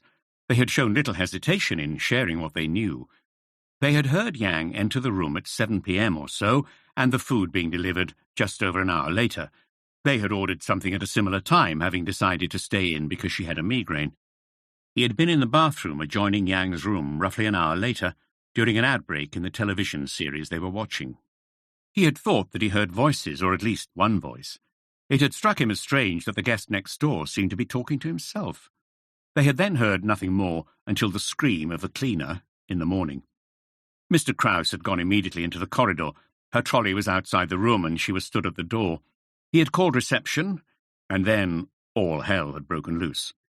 The Krauses had now requested a move from room 614. They were upset by the noise and the sense of such a horrific tragedy having taken place so close to where they were sleeping. Alice had pressed them on what was making all the noise. Surely the room had been cordoned off. Krause said that there had been a large group of Chinese security officials in the room for several hours, looking for any evidence on how Yang had died. And Krause had twice seen the assistant duty manager, Herr Wilhelm, in the corridor. He seemed to be managing the hotel's handling of the incident. Alice chewed her lip. So, still not much to go on? Barnes nodded. He was clearly smothered with the pillow after 9 p.m. or so, and the body was then discovered pretty early the following morning. Whoever murdered him was well away by then. Would there be much to help us in the hotel room, Max? Max glanced at Alice and back at Barnes. I'm obviously no expert, Ambassador, but it sounds like a professional job. No evidence of a fight, so the assassin must have either been known to him or pretty swift and efficient. If the former, maybe a colleague or possibly a staff member. If the latter, probably a stranger. That would make more sense based on Krause's description of the one-way conversation. A pro would have got in and out pretty quick. Alice was on her smartphone. And Yang last tweeted at 9:16 p.m. at the actress Lucy Keeling. He seems to have had quite a vendetta against her. Barnes nodded. All in a day's work for a wolf warrior. He wanted to make the West look hypocritical on climate change, take the heat off the Chinese in the negotiations. But I'm convinced that whoever killed him did so to blow up those negotiations. That rules out climate activists, I hope. He held Max's eye. Alice shrugged. So what next? Barnes was pensive. I don't think we get much more from Stella Nyangala or the Krauses. Could we get into the room? Max Crawford grinned. Where do you think I was while you were both crashing around down here? I felt we needed something a bit more direct. Alice rocked her head back with shock and then laughter. Barnes joined in, shaking his head. And so? Not much to add, I'm afraid. No obvious evidence of the killer. The pillow has gone, presumably as evidence, so I'm sure that the police won't challenge the conclusion that was how he was killed. Body gone, of course. They'll have done a post-mortem by now. Not that it will add much. The how is the easy part here. The who is the problem. Barnes nodded. So, what do we do now? I'm assuming you don't want to wait for the official investigation, Ambassador. It will conclude that he was killed by a professional, which will only boost the conspiracy theories, especially on the Chinese side. So we have two options. First, make sure whoever did it knows we've been sniffing around. They might then seek us out. That would mean you or I had to act as bait, and it could get nasty. Or second, follow the trail of whoever is removing the evidence. Alice and Barnes exchanged a startled look. What do you mean? I got into the hotel security system. The staff have MasterCards that swipe in and out of the rooms. You can pretty much track their movements. There is plenty of data on the days leading up to the murder, but as of this morning, nothing on who was on the 6th floor last night.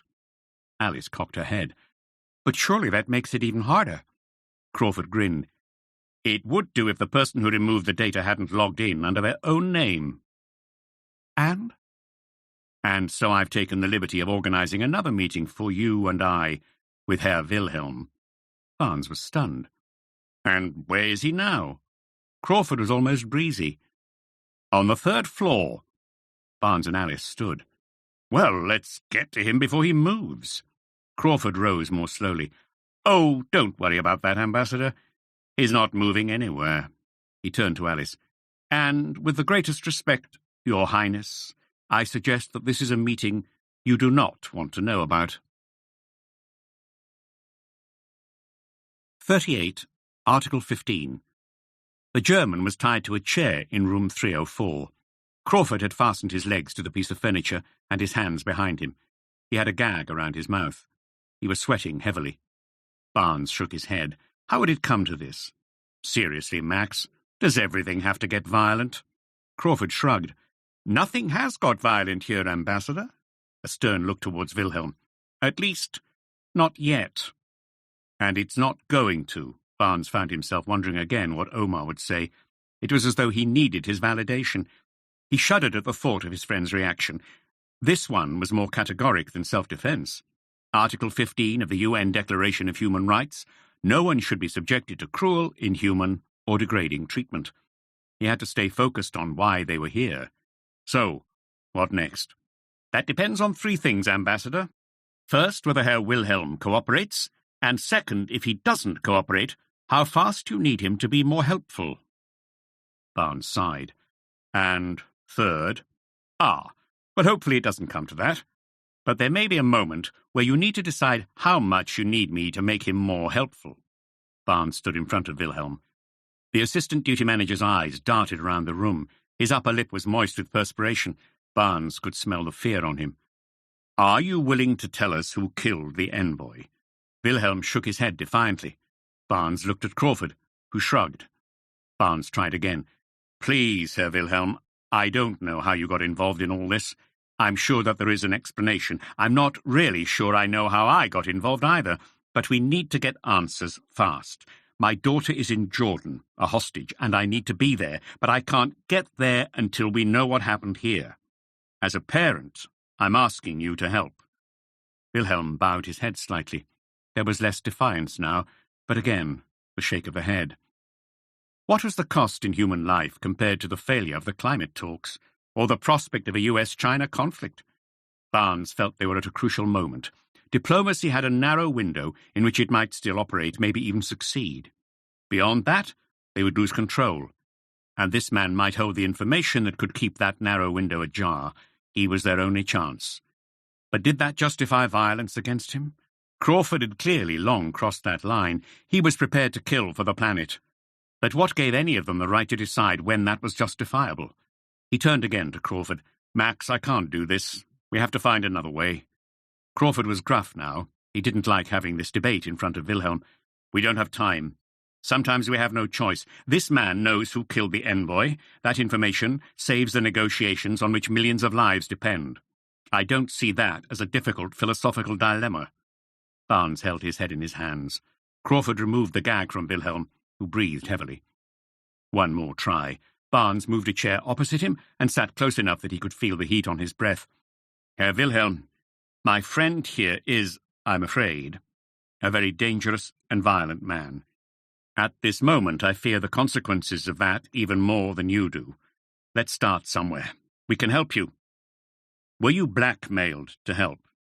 Wilhelm swallowed hard. his eyes swivelling to watch Crawford, who was rolling up his sleeves. He nodded. "And what if we can protect you, guarantee your safety if you testify?" Wilhelm finally stuttered. "You can't." "Would you be willing to at least brief the UN team? You could do so in confidence. We would not be there. Anything that could help us show that this was not a US assassination could have huge consequences." Wilhelm was pensive, but again a shake of the head. Barnes threw his hands up in exasperation.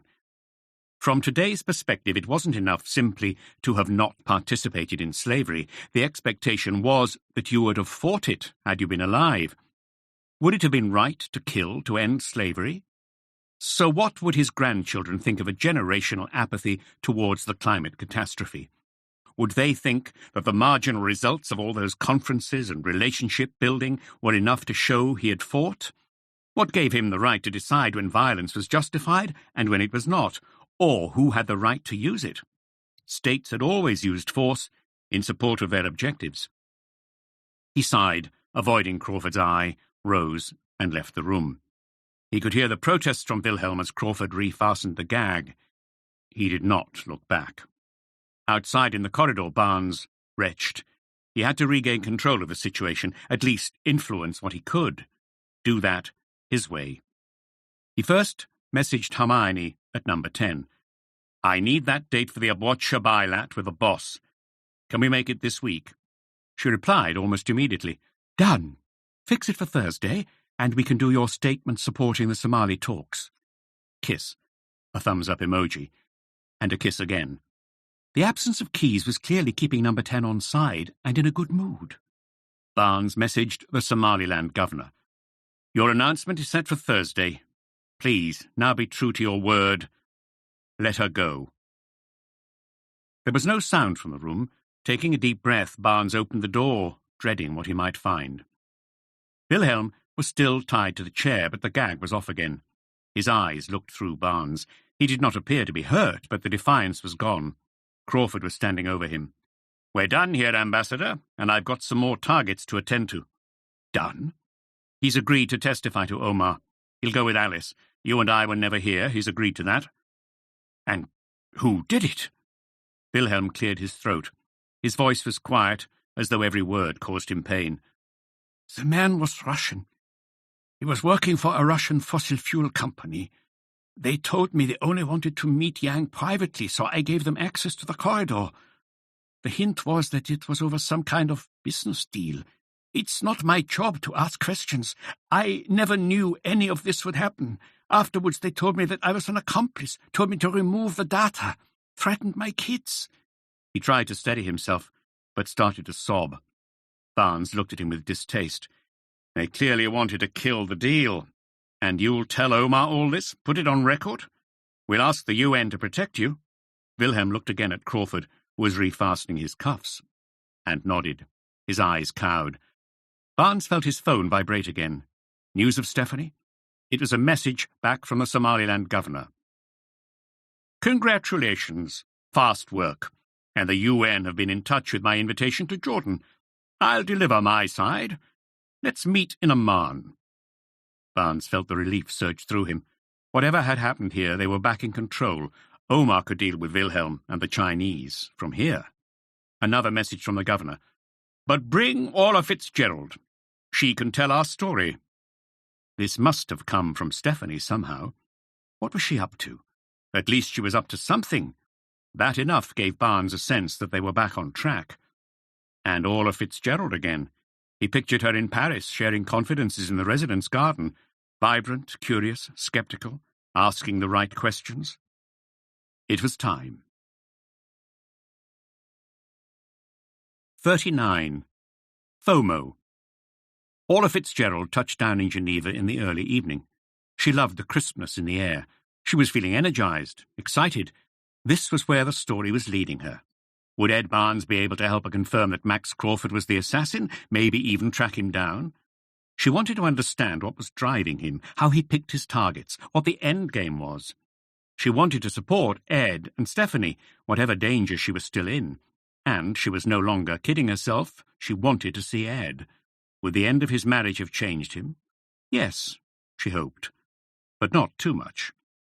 Max Crawford had slept deeply in the afternoon. When you've spent 3 months in the Bora Bora caves looking for bad guys, anything softer than a rock is 5 stars.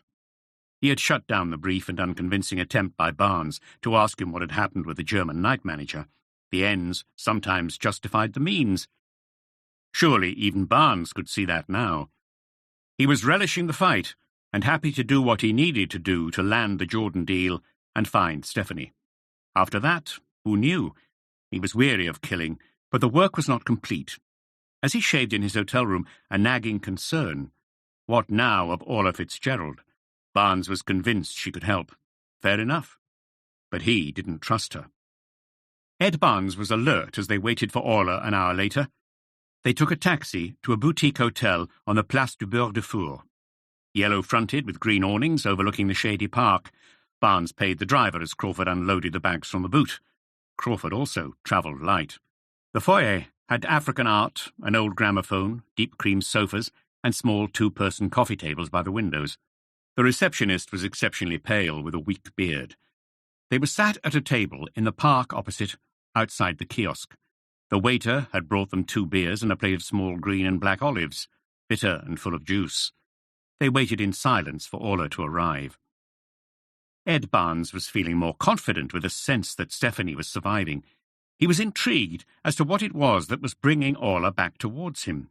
Maybe she was selecting and justifying the targets. The climate crisis oligarchs who are funding, exploiting, selling, defending the crisis. Orla had always liked a good story, but here she would be a participant, not an observer. Crawford had never been an observer, but here there was a sense that he was working for himself, not following instructions.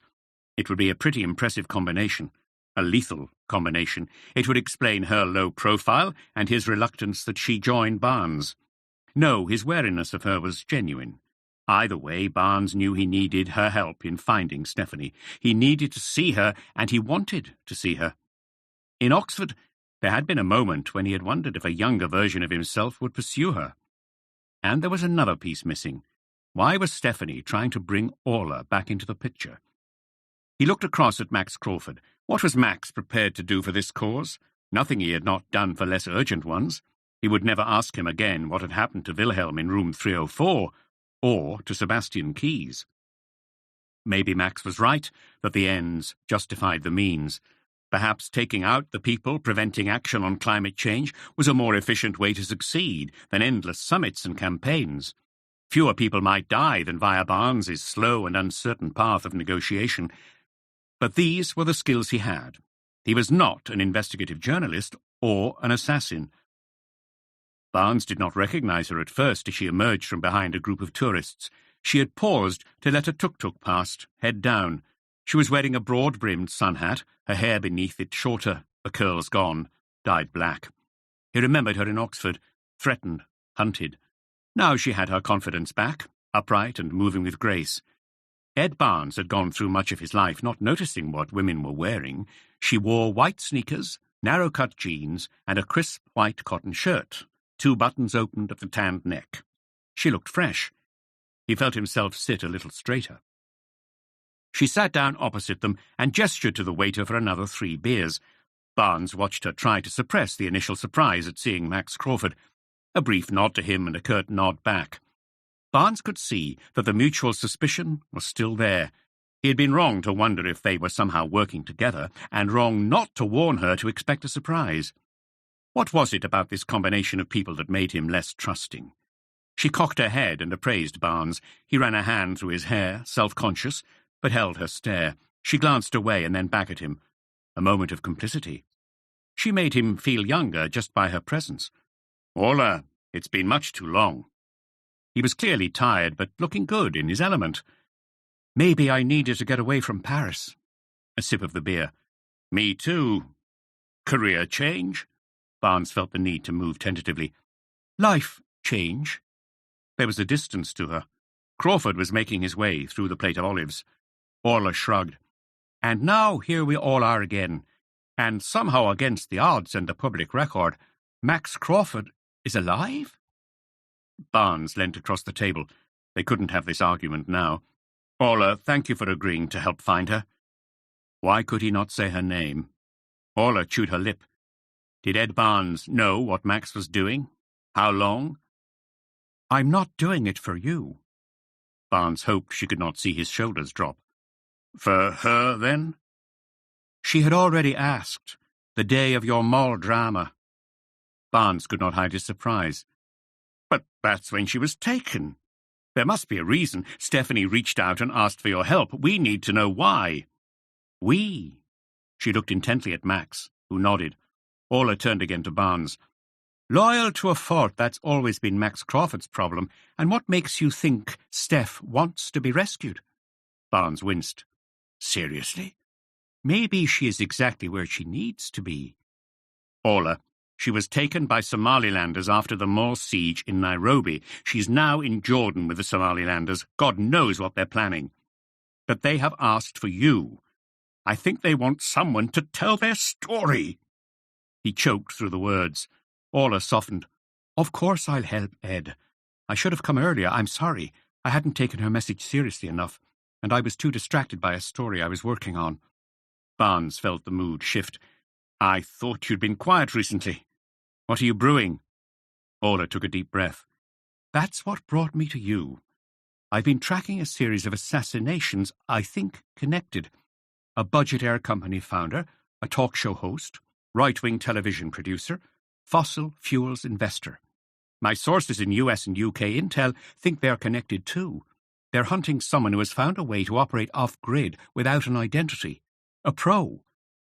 The methods of execution, the quiet skill of it all, the lack of an obvious motive, willing to kill but not indiscriminate.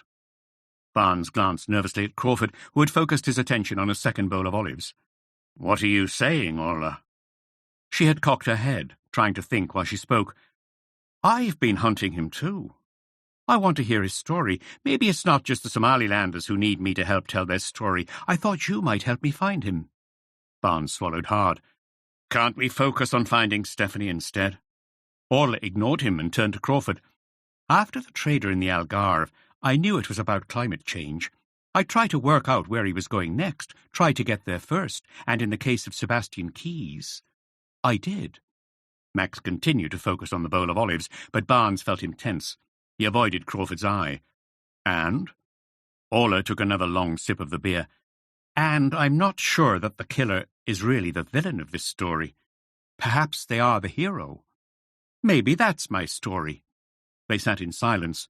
Crawford cleared his throat, but then said nothing. It was Orla who spoke first, feeling more in command again. So help me think this through. I think I have a motive. Eh, Max? And I'm pretty certain that we are right on the profile. Niche military background, and the ability to move around, undetected. Crawford signalled to the waiter for 3 more beers. Orla was watching him carefully. He was a dead man with skills, but a climate change warrior. She was not ready to press it. How had Ed Barnes got caught up in this? FOMO again, Ed. Barnes was confused. Fear of missing out? I don't think I ever had that. She smiled. Oh, I think you always have. Why else would you be involved? Barnes had wondered what to tell her about Max. It appeared he need not have worried. In what, Orla? She paused and smiled. I don't doubt you'll do anything, work with anyone, make any compromise to protect your daughter. You did that in Paris. You let her get away with murder. But this... Max signalled to the waiter to bring the bill. Enough. We all need to be in Jordan. 40. The right thing? Barnes and Orla arrived together in Amman the following morning. Crawford travelled separately. He didn't feel the need for Orla to see more of his craft. Yet. And he wasn't ready for her questions. She and Barnes had settled into an uneasy pattern of small talk and shared concern for Stephanie, neither yet ready to confront the big questions on Crawford. Once they had reunited at the hotel, it was not long before the message came from the Somaliland governor with a liaison point.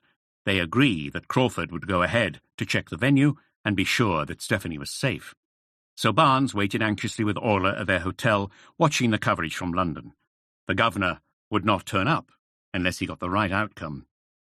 President Obwacha beamed as he was greeted by the PM on the doorstep of 10 Downing Street. Barnes could see the distraction in the PM's face, but he seemed to be doing his part. Half an hour later, Obote emerged, looking equally victorious.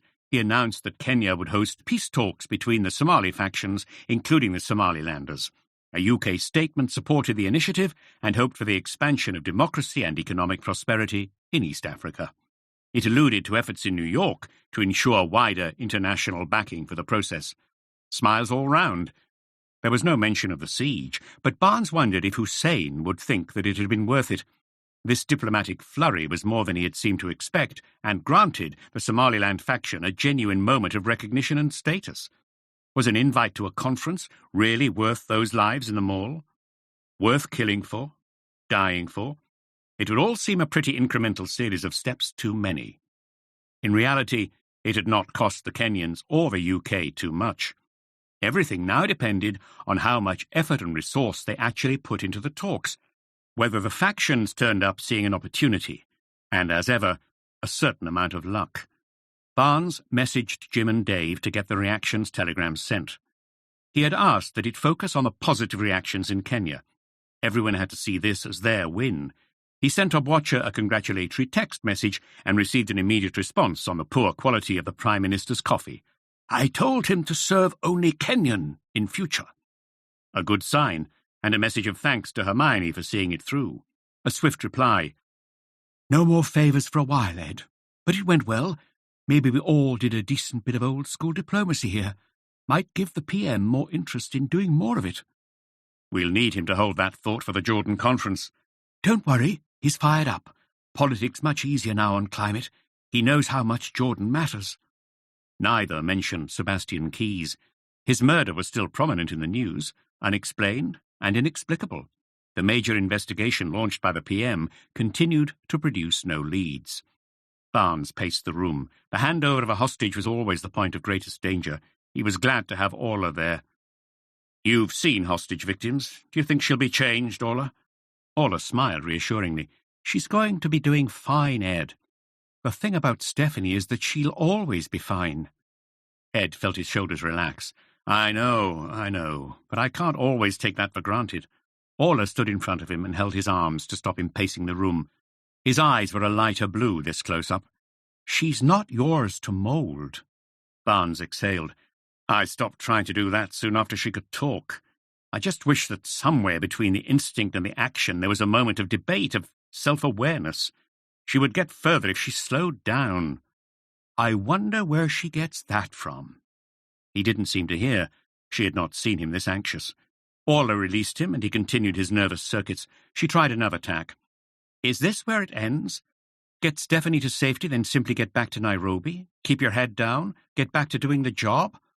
Or are you really going to put everything into this climate deal? Didn't you always tell me that your vocation can destroy the lives of those who get too swept up in it?" "Pas de trop de zèle." Barnes grinned. "Like yours." Orla ignored him. "I've seen what it does to you diplomats. Pressure, long days and flights, endless paperwork, the merciless scrutiny from my world. That's why so many of you become divorced alcoholics." "High-functioning ones at least. But it's not all that, really." He paused in front of her. "What destroys diplomats is the sense that when things go wrong in the world, it is somehow our fault. There's no objective standard against which to measure what we do. That's why we end up obsessing over the size of our office or whether we get into the right meeting." She sensed him wrestling with himself. Had he ever not been? This was displacement activity, but would help him through the next hour. He continued, "You know, I've been asking myself, what is diplomacy without all those trappings? The protocol, the smug insincerity, the theatre?" Orla was unsure whether he wanted her to try a reply. It was out before she was ready. "And all you have left is—" Ed interjected. "Everything." Orla finished her sentence. "Nothing." They let the silence sit between them. Ed resumed his pacing. He sighed. "My point is, only by taking that crap away do you get the real essence of it all." Orla smiled. "Sounds like another resignation." "No, it's why I'm going to carry on. It is why, once Stephanie is safe, I'm going to get this climate deal. I can see it clearly now. That's why I'm here. Stephanie showed me that, and in his way, so did Max. Orla preferred him when he was less grandiose. In other circumstances, she might have said that, teased him a bit, got him laughing at himself. but she felt his intensity. Was this also why Stephanie had brought her here? He noticed the way she had clenched her fists in front of her. "Are you and Max working together on these assassinations?" Barnes laughed. "Seriously? I thought you were working with him." Orla relaxed, a grin of complicity. "Oh, Ed, when did we become so distrusting? At least that's two people I can cross off the list of his accomplices. But seriously, what's the question to which Max is the answer?" Ed Barnes hesitated, scratched his chin. "Maybe more than I thought. Much more. It all feels complicated ethically. Like you said, if they are the villains, doesn't that make the assassin the hero?" Right on cue, Crawford messaged to say that everything was ready at the handover point. They would meet in the hotel reception. There were plenty of people around, so he thought it as good a place as any. He was confident the Somaliland governor was not going to pull any more stunts. "Is Steph okay?" Crawford messaged back immediately. "When is Stephanie ever not okay?" Barnes felt the relief flood through him as he crossed the hotel lobby for the car. He and Orla set off in a Land Rover Crawford had rented. The UK Embassy knew that he was there as part of the preparation for the Jordan Conference, but he did not want them anywhere near this, and had shaken off the third secretary accompanying him. Despite the reassurance from Crawford's texts, Barnes felt strangely nervous. He was desperate to see Stephanie, but would she not have changed? Would he not have changed? The messages with the governor had not hinted at any mistreatment. She seemed to have been looked after well. Crawford would have warned him if she was injured in any way, but surely even Stephanie would have some emotional scars. When she walked into the hotel lobby, the governor smiling awkwardly by her side, he finally felt his anxiety dissipate. She strode confidently towards them, showing no sense of any injury. Light on her feet. The governor fell a step behind, almost struggling to keep up. He had a kind face. She gave Barnes a smile, raised her eyebrows just a little. They embraced, and he held her tightly for several moments. She stroked his back, and he felt the tension ease. They sat for a few moments, taking each other in. "Steph, you—" "It's all okay, Pops, but you look tired." "I wanted to get them the talks, get you out." How much of the situation would she have been following? She put a hand on his arm. "Dad, you're doing okay." "We have so much more to do." "Yes, but for now, okay is something to acknowledge." Barnes shrugged, but she could see he was taller again. She had seen her mum do this in the past when he needed reassurance. He still needed it. She embraced Orla. "Thank you for coming. We need you for the next act." Orla grinned back, relief coursing also through her too. She was struck that Stephanie seemed to feel in control of the situation, with the governor almost deferential. Crawford was scanning the lobby, alert as ever, but Stephanie hugged him too with genuine warmth. "Oh, Max, always there for us, getting us out of these scrapes. Thank you." Amid the relief, Barnes noticed that she didn't seem surprised that Max was there with them, that he was alive. They sat with the governor. Barnes had expected to feel more anger towards him, but something in the rapport the man had with Stephanie stopped him, almost a complicity between them. The governor's voice was quieter and milder than on the phone, yet a firmness that was hard to challenge. He would be effective in the negotiations. Barnes warmed to him. "High Commissioner, you kept your word. These talks are a start at least, and the invitation to the summit.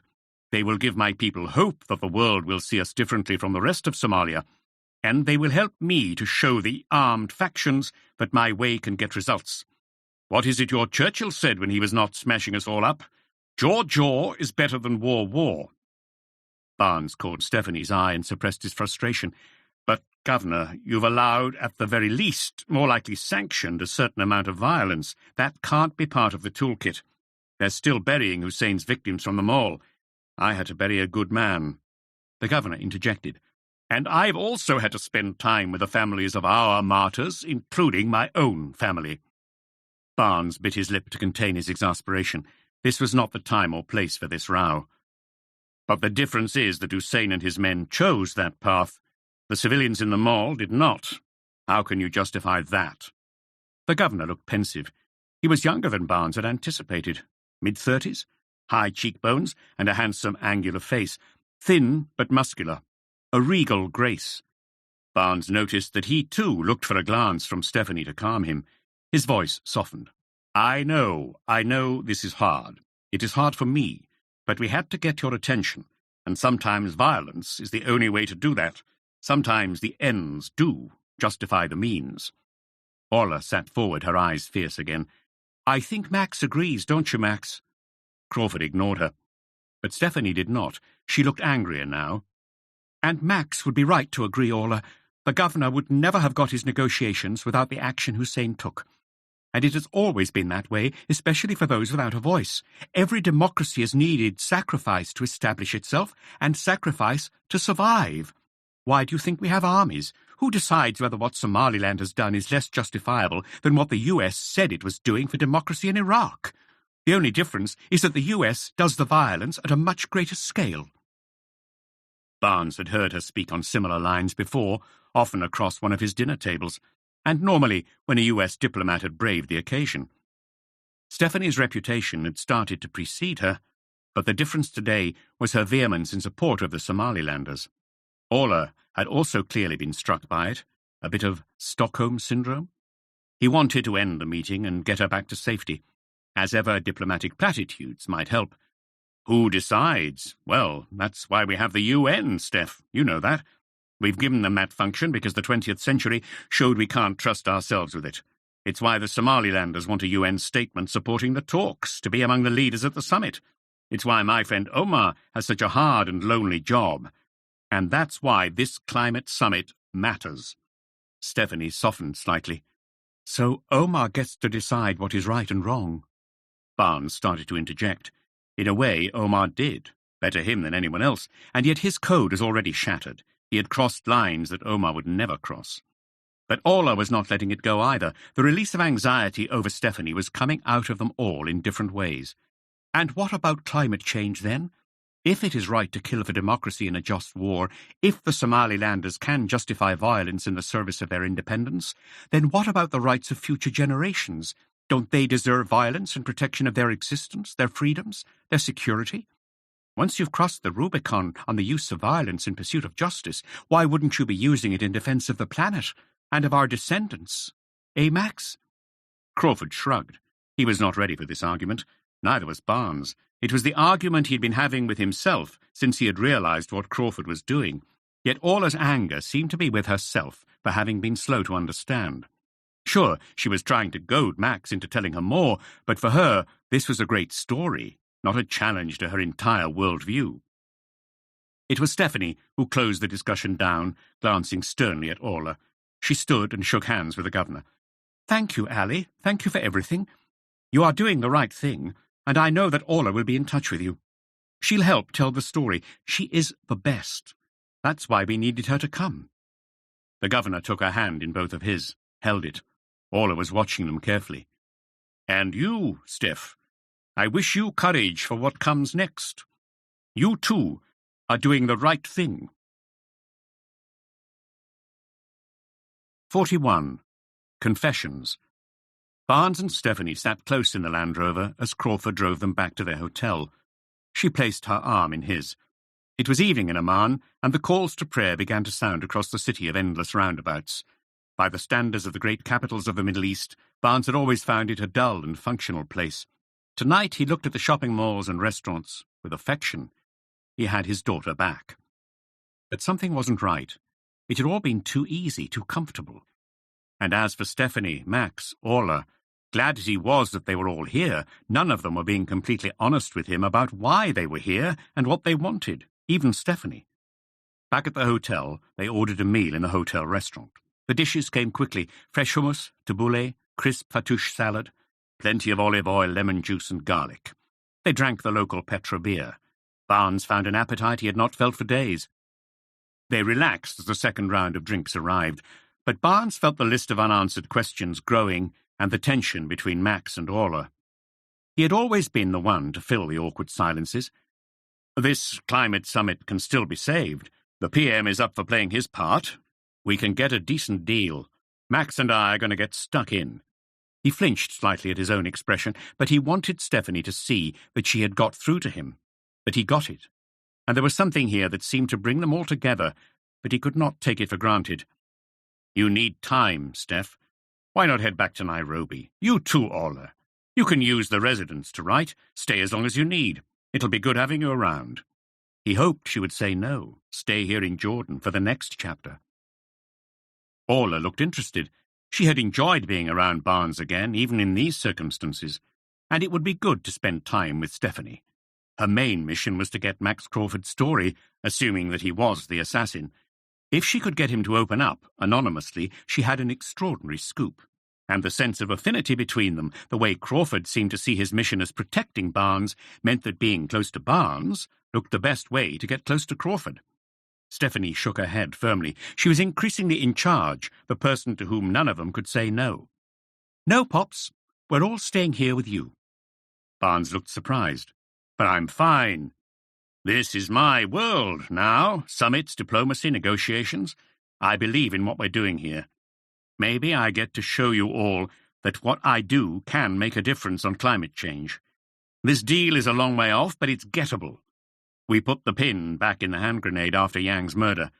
I now have to get the Chinese back in the room, move the undecideds towards a deal that works for them, and find a way to keep Hoon and the Americans on the reservation. You know them as well as anyone, Orla. You can help with that. Orla shook her head, thinking of Brad Curtis's warning that the greatest threat to U.S. national security is our own president. And, she realized, not just to American security. It won't be that easy, Ed. Crawford had been eating quietly and reached for another handful of pita bread. It won't. And we know that those who want to kill the summit are less squeamish than us. The Chinese envoy won't be the last. There is too much at stake. But this is where we are all meant to be. Orla saw her moment once again. But it's not just what the other side are prepared to do, is it, Max? It's what you're prepared to do. What you've been prepared to do. When do we get some honesty on that? Barnes raised his hands to calm the discussion, but again it was Stephanie who intervened. It's me who needs to share some honesty, not Max. The three turned to her, curious. Orla leant forward. What's going on, Steph? She took a sip of her beer. This deal is everything, and we can only get this deal if we are all here. Pops, you need to do your thing in the room. Find a way to nail down some kind of agreement. Orla, you need to find ways to make the public case. Tell the story. Help us understand how to win in the information space. Maybe even help us with Hoon. And Max, well, we all know what you can do. You need to protect my father and carry on dealing with our opponents. Crawford nodded, chewing another mouthful of pita and hummus. It's where I need to be. Barnes felt the room spinning. Let's get this straight, Steph. You set us all up so that we would be here. You got the governor to insist that we meet here in Jordan rather than Nairobi or Geneva. Maybe I saw the chance to get you focused, seriously, on these climate talks, ready to throw everything at them. Do you understand that? And so you faked your own kidnap, knowing what that would do to me? Barnes was staring at her with fury. Could she not just ask for his help? Why always the drama? He had surely given her all his attention, as much as he could. She held his eye. God, no, Pops. I'm not that manipulative. But they treated me well. I like Ali. He's kind, always respectful. I never felt I was in real danger, and I knew that you'd find a way to give them a ladder to climb down, something to justify my release. I never doubted you. So I got to know them, got to know him. Barnes stood. But did you not think what that would mean I had to risk? And that's before you knew what Max was doing? Max interjected. We had no choice. Why not? Orla placed a hand on his arm. Would you be here otherwise, Ed? Here? Barnes steadied his voice. Yes, right where you need to be. The climate envoy, in Jordan for the most significant summit of our lifetimes, the attention of the Chinese, Jordanians, and UK, a sense of genuine mission. And what if I walk away? What if I decide I can't put up with this deception? Barnes pushed the table away in disgust and stood. I'm not going to be part of this game. But his voice faltered now. What do you think you're doing, Steph? His daughter was silent, but Orla interjected, defiant. Saving the planet. That's a bit grandiose. Barnes still felt his world spinning. Orla softened her voice. Then call it something more diplomatic. You're the ambassador. Barnes slammed the table. I'm the only person here who hasn't been lying. Ola placed a hand on his arm. Really? Crawford leant across the table. Have you ever asked yourself what it means to be a good ancestor, Ambassador? Barnes turned to him angrily. We don't have time for this, Max. Now it was Crawford who stood. We do have time for this. We must make time for this. Barnes sighed and sat. Ola gestured at Crawford to continue. So what do you mean by a good ancestor, Max? He held Barnes's eye as he spoke. It's about more than a climate deal, Ambassador. It's about whether we choose to accept the world as it is, or whether we try to change it. I learnt that from you. He gestured around the table. All three of us did. Barnes leant back in his chair. And I'm trying to change it. You all know that. He felt some of the anger pass and the adrenaline rise. The negotiations were a long shot, even more since Yang's murder, but this was quite a team. Perhaps Stephanie had a point.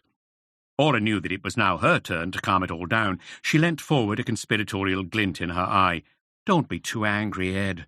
It's like you told me earlier, you're up for it. I get the sense that you are starting to believe in all this again. Stephanie smiled. Dad never stopped believing in it, whatever he liked to claim. Barnes could see the defiance was still there. Good, but her voice was softer again. I'm so sorry, Pops, but don't we now have to get this climate deal, make it worth all that? Barnes felt his anger recede. He hated the sense of being played, but he would forgive his daughter anything, especially when she was right. He knew when he was beaten. Okay, we're here now. Let's make it all worth it. Stephanie sat forward, smiling again, a glint of certainty. Pops, I know I've not been a great daughter these last few weeks, but Max is right, and I'm also trying to be a great ancestor. Can you not be both, Steph? From here on, yes, I promise. But this was the only way to get us all together, focused on what matters, and nothing matters more than this, maybe nothing ever. Barnes was thinking about what he needed to do to save the deal. I hear you. But why us? Steph turned her head away for a moment, and then gave him a look of utter certainty.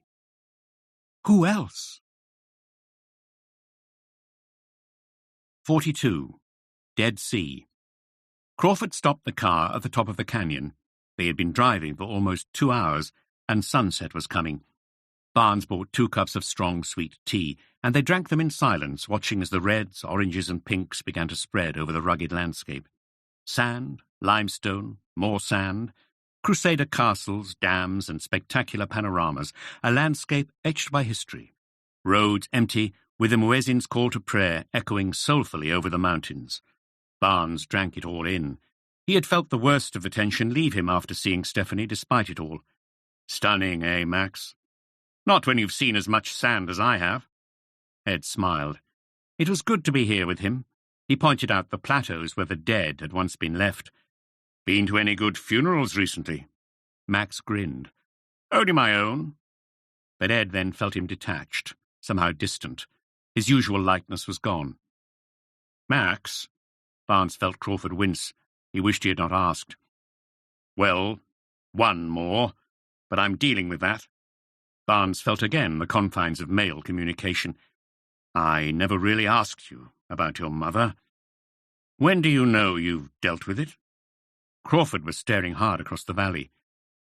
You never deal with it. I'm sorry, Max. Crawford was silent a while. The wind swept through the valley, and they shielded their eyes for a moment from the dust. Just get that climate deal, Ambassador. They drove on in silence for a while. It was Crawford who spoke first. His voice was gruff. It's like that John Donne poem. We are all smaller after a death, because it takes away those moments that only you shared with that person. There is no one else left who remembers those fragments. Barnes saw for a moment the weariness in him. He had always thought that Crawford killed with ease. That was why he was good at it. And yet now he felt that he could see every death marked on his face. Crawford blinked the dust from his eyes. Ask me whatever you need to ask. Barnes sighed. Who has been helping you with the targets? I need to know, as a friend and maybe as a father. Crawford sniffed. You don't need to know, Ed. Another silence. Barnes knew he was right. And ask me what you need to ask, Max. Crawford stared ahead through the windscreen.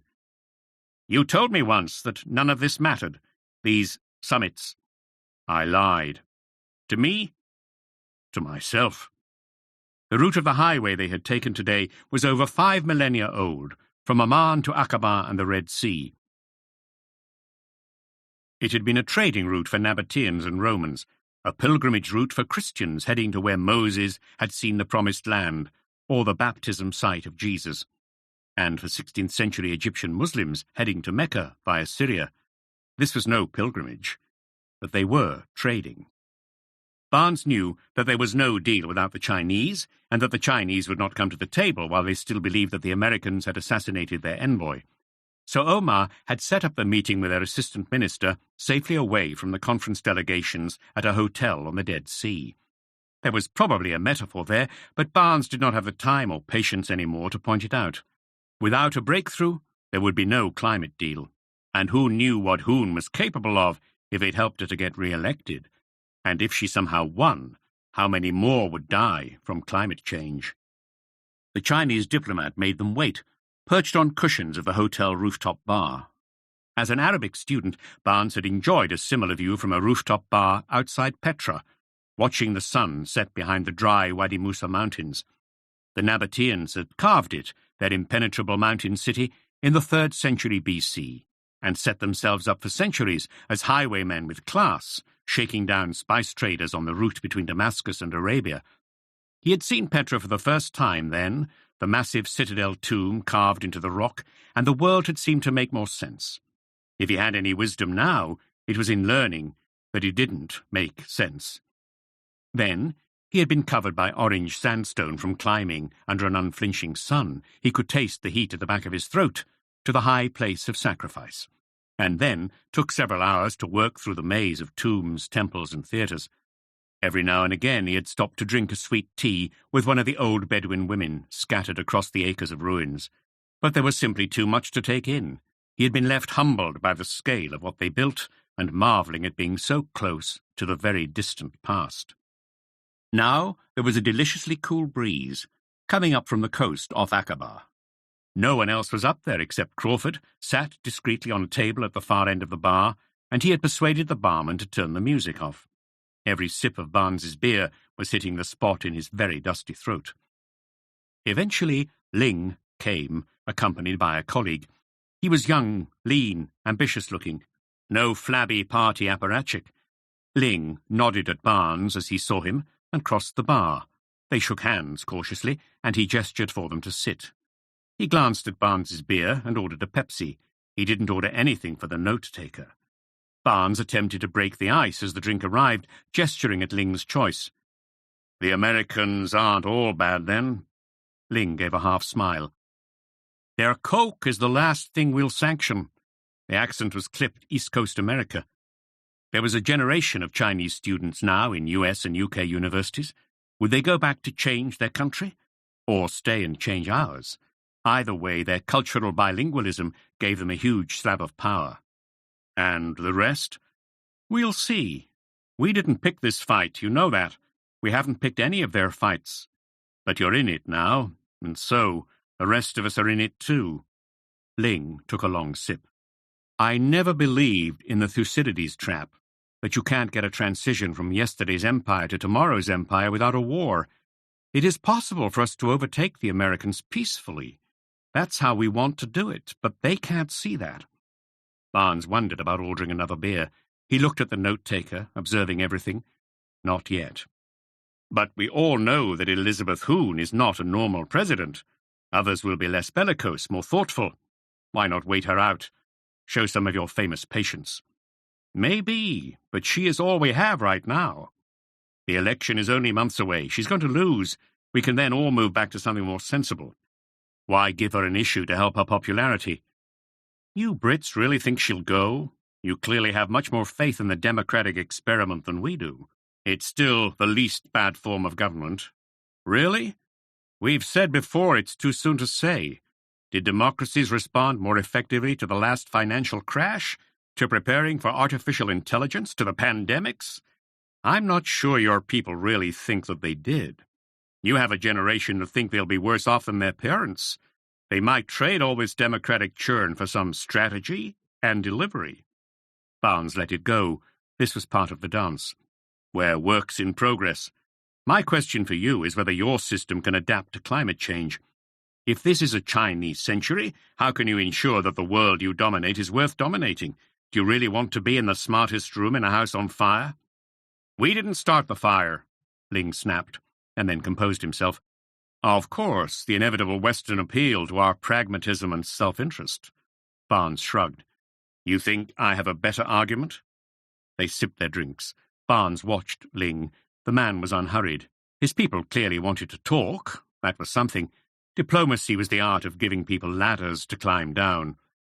Let's work together. What do you need for a deal, Mr. Ling? You understand game theory, Ambassador Barnes? I studied it at Harvard. A game is cooperative if the players can make commitments that are binding, that can be enforced through law. That's how you and most diplomats approach climate negotiations, like a classic piece of statecraft with trade-offs and transactions, but nothing we all agree is remotely enforceable. So it is pointless making these grandiose commitments and pledges. Most of the table won't ever deliver them, can't ever deliver them. Barnes sighed. But without the targets, we don't show people that we're serious, you know that. We lose any sense of ambition and urgency. The whole thing spins on to the next pointless summit. Conferences are forcing moments where we can see what others are prepared to do and push our own systems harder. They're as much negotiations with ourselves as with each other. But these are empty words, Ambassador Barnes. It's not a zero-sum game. This is not poker, where we all have an equal amount to win or lose. Be realistic. It doesn't matter what pledges Bangladesh makes in a man. They lose everything, whatever we all do. Some will gain relatively in the short term. Look at Russia. Some, like us, will gain by watching their opponents lose. The West can't see more than a decade ahead. Barnes leant across the table. But your approach means you can't see more than a century ahead. The note-taker raised his eyebrows. Ling smiled. Maybe. He took another sip and looked out at the view. The air was cooler now, but the heat of the day was still rising from the desert. Ling gestured at the expanse. You know, not all of us in Beijing want our country to look like this. And that's why game theory only gets us all so far, Minister. It's not a symmetric game. Human agency is at play too, and it may be the best hope we have. Someone I love told me recently that it's about being decent ancestors. Who in Beijing is playing the game on behalf of your descendants, not just your kids? Aren't you meant to be the strategic ones? Ling smiled. He was enjoying this. Careful, Ambassador Barnes. You in the West don't have a good track record in telling us what is in our interest. Barnes held his hands up. Okay, fair enough. But at some point, we're going to have to take a collective leap of trust. I accept that this is not a finite game with fixed rules and an agreed endpoint where we can all say we are fine. There are no fixed rules, no finish line, and no start line. That's why we need to act differently. We need brave, ambitious collective targets. We need to get the top 200 emitting companies, most of them yours or American, to get to net zero. We need to fundamentally change our behavior at the individual, national, and global levels. Make this everyone's problem. That's a generational shift of mindset. But our young people are going to demand it of us all, yours as much as ours. And if we want to stay in power, we have to find a way to give it to them. Nice speech, Ambassador. And is that what your well-meaning young Prime Minister will say at the conference? Or will he just blame us as usual? Barnes let his exasperation show. Maybe, Minister, but we've got to stop making this all about scoring clever debating points, pointing out the flaws in each other's arguments. We have to work together to defy the Thucydides trap as you describe. Ling looked exasperated. But that would mean learning from history. Isn't the lesson of history that we should try? Barnes could sense that Ling was restless and signaled to the waiter to bring more drinks before he could get up. Ling settled back into his chair, head to one side, assessing Barnes. The files said that he had a fondness for a drink. And what if those in Beijing who agreed with you won the argument, really won it? What would be different in how China was treated? You'd get the credit for a start. is seen by the world as the key to progress, rather than a domineering neighbour focused solely on its own interests. You would emerge as a genuine leader. You can't get everything you want with economic muscle and hard power alone. Ultimately, a country has to be magnetic to succeed. Barnes gestured towards the fresh can of Pepsi. So we get a nice consolation prize in a competition you in the West have designed and run, as always, on your rules? Barnes shook his head. No. Do this deal, and you get to design the competition for the future. You get to genuinely build a fresh system for international cooperation. It would be a watershed moment, recognition by the West, even by America, that we can't run the global order, that the current system has failed. Ling spoke more softly. But you broke it. You fix it. Barnes paused. We can't, Minister. That's the truth. That's what I've come to understand, and that's ultimately a problem for you, too. Ling took a deep breath. And what about our politics? How do we make a deal stick when the U.S. is killing our diplomats? Barnes shook his head. They're not. You don't really believe that even President Hoon would do that? Why not? She's capable of worse. She has an election to win and needs an enemy. Only escalation with us will save her presidency. Then don't give her that. We won't do a deal with her. Barnes opted to change tack. He knew they had been glancing at his case, wondering what he had to offer. He lifted it onto the table and turned it towards them, enjoying the moment of power. Minister Ling, I have our intelligence from Geneva. Ambassador Yang, my friend, was not killed by the Americans. Omar Rad will share much of this with your ambassador there, but I trust you with a full picture. Ling was interested now, despite himself. Then who? 43. The Thucydides Trap. Ling looked at the file for a few minutes, scanning each page thoroughly. Omar and the Swiss police had done a good job. Crawford had done a better one. The evidence, including the Wilhelm confession, was compelling. Barnes watched him closely as he read.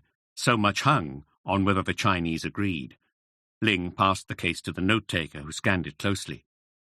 And you are certain of this? Barnes nodded. Ling held his eye. And how do we know that we can trust you? Barnes shrugged. Truthfully, you don't. I've learnt that. But none of us has a choice. I'm learning that, too. Ling leant forward, but Barnes continued before he could interject. You can share what I've given you with the right people in Beijing, and they can make their own minds up. Will you do that, Minister? For the first time, the Minister glanced at the note-taker alongside him, who gave the slightest nod of assent. Barnes pretended not to notice. Do you think this means that Beijing can cool things off with Washington? You have plenty of other arguments ahead, but this is not one of them. The Russian group that killed your guy will strike again. It is your enemy now, too, and maybe, at least on this, your enemy's enemy could be a friend. That's above my pay grade, Ambassador Barnes, but, another glance at the note-taker, I will argue for that. The problem is that no one is working to cool things off on the other side. Who will talk to President Hoon? Let me work on that. Barnes rose from the table and messaged Hermione. Making progress with China. When do you get here? He hoped that the Chinese would pick up that he had sent the message. The effort to get their attention and to get a deal relied on them seeing him as a serious player in the UK system with a direct line into the PM. The message came back quickly. Tomorrow morning at the airport now, boss working on speech. Hoon Bailat? Just after we land. OK, we'll send brief. Opportunity, maybe, to de-escalate with Chinese. Having made sure that the note-taker had clocked the sense of assurance with which he had tapped the message, he shook hands with Ling, who held his gaze. The next generation of Chinese diplomats able to see a moment when they would take charge, starting to come to terms with that responsibility. Would they do a better or worse job than the Americans and their British sidekicks? They looked again at the dryness of the desert that surrounded them. The air was full of dust and smelt sulphurous. It didn't need to be repeated. Still and beautiful, but no place to live. Barnes and Crawford didn't stop at any viewpoints on the way back to Oman, Crawford weaving in and out of lorries on the main highway.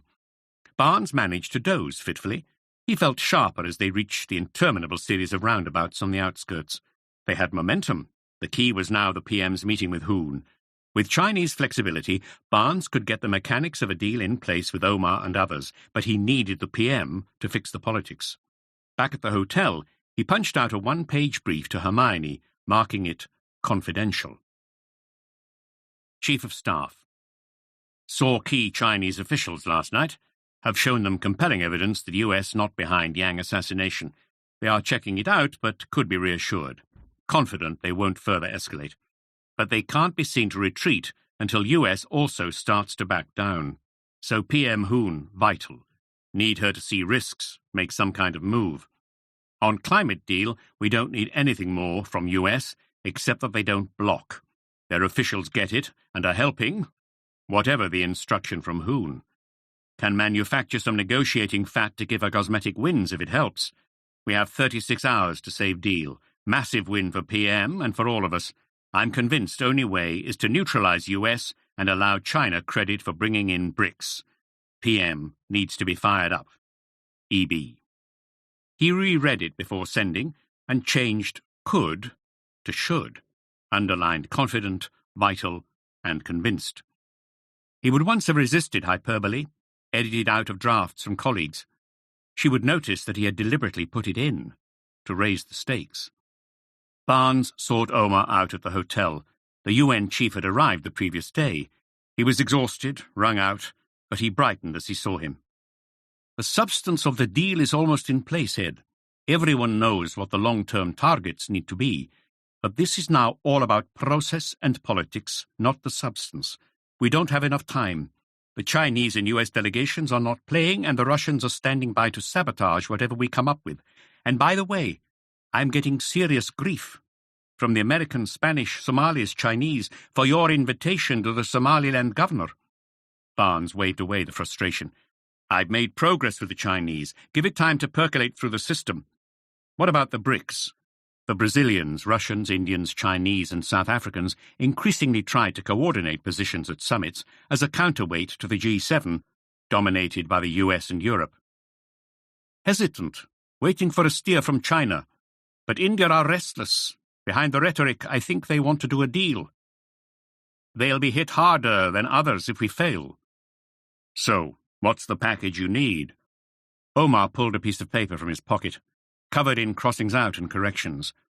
We need practical changes, more of a seat at the table for China and India, real commitments to change the top emitting companies, a new mechanism to manage global labor mobility. There is no global body overseeing the movement of people worldwide, and millions will be on the move. A UN agency with real teeth to enforce climate agreements and support those needing to change their economies. We need to amend the 1951 Refugee Convention to make it an obligation to offer asylum to climate refugees, an education passport for people on the move so that they can contribute to their new countries, not threaten them. And we will need a strategy to create entirely new cities near the planet's cooler poles in land that will be ice-free. Doesn't sound that hard. Omar cocked his head. Maybe not in a rational world. Keep at them. Omar slumped into a chair. You okay, Omar? He breathed deeply.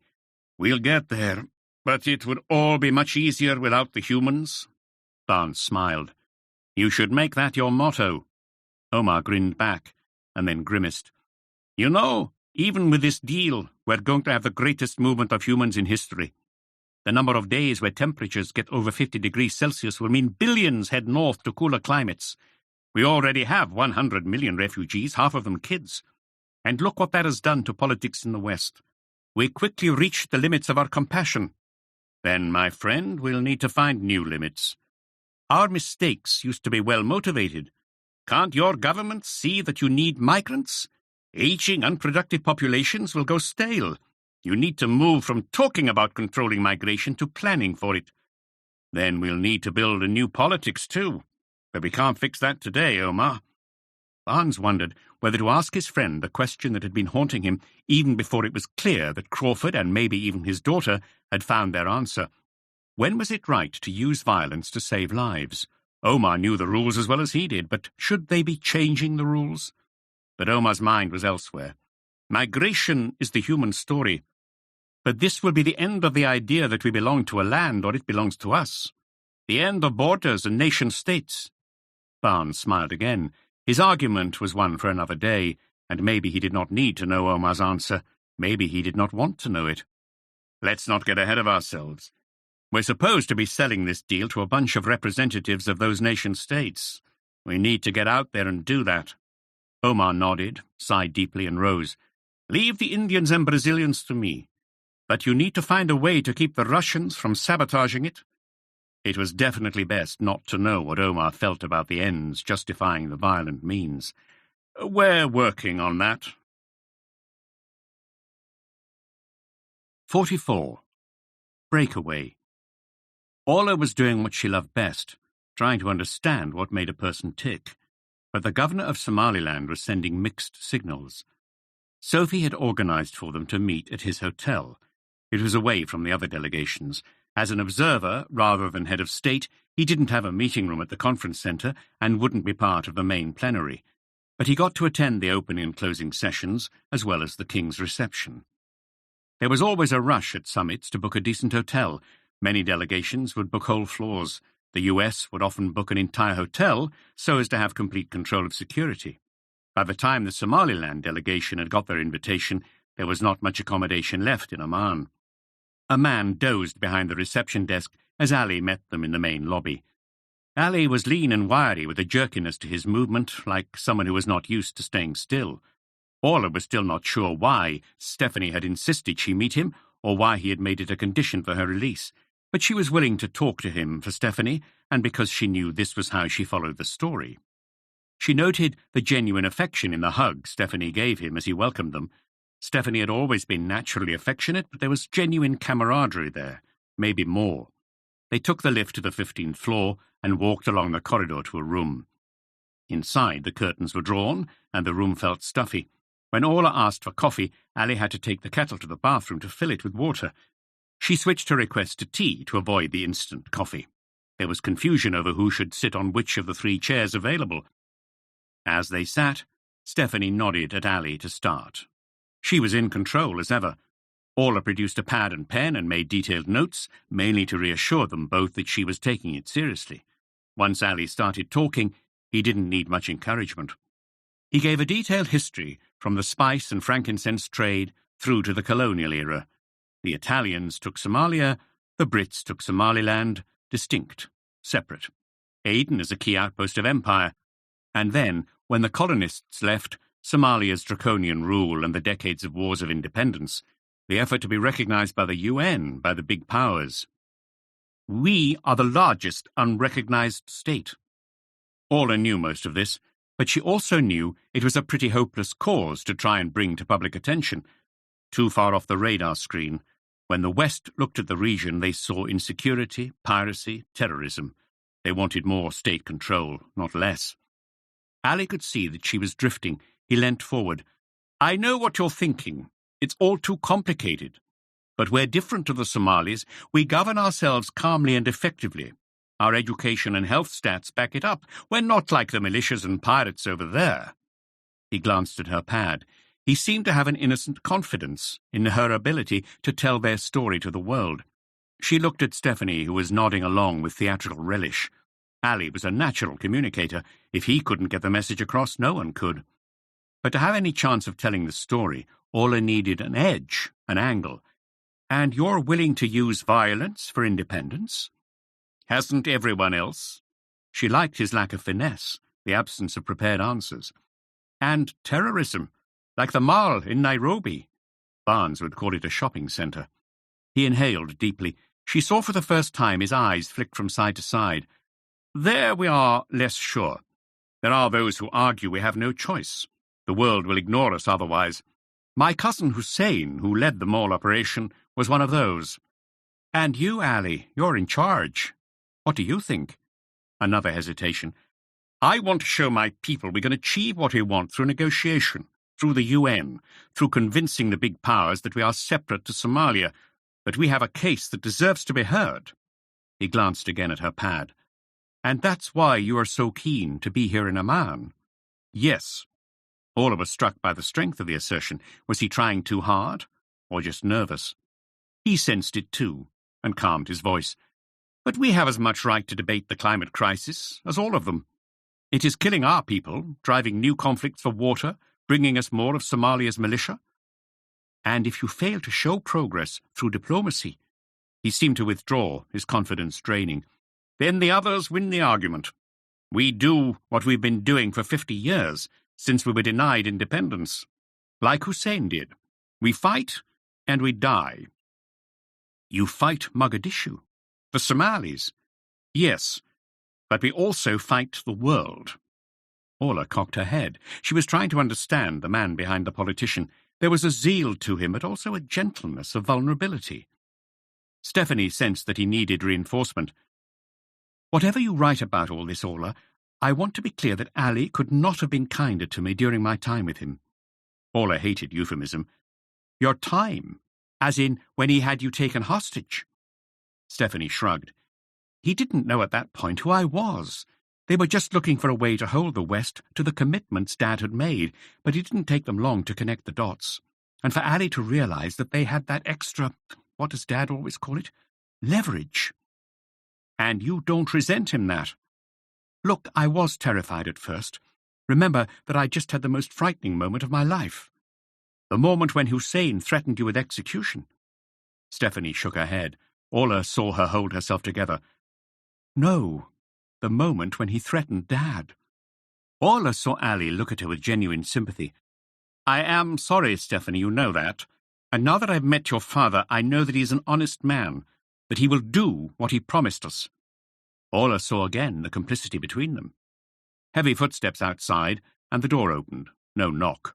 2 strongly built men, and comfortable in suits. They ignored Orla and Stephanie. Ali, it is all ready. Ali glanced uncomfortably at the women and gestured at the men to stop. Stephanie, Orla, these are my colleagues. Orla had enough experience of interviewing Northern Irish colleagues to recognize a military wing. Colleagues? The shorter of the men interjected. Interview over, Ali. Orla also had enough experience of Northern Ireland to understand the complex interplay between the political and military wings. Ali looked crestfallen.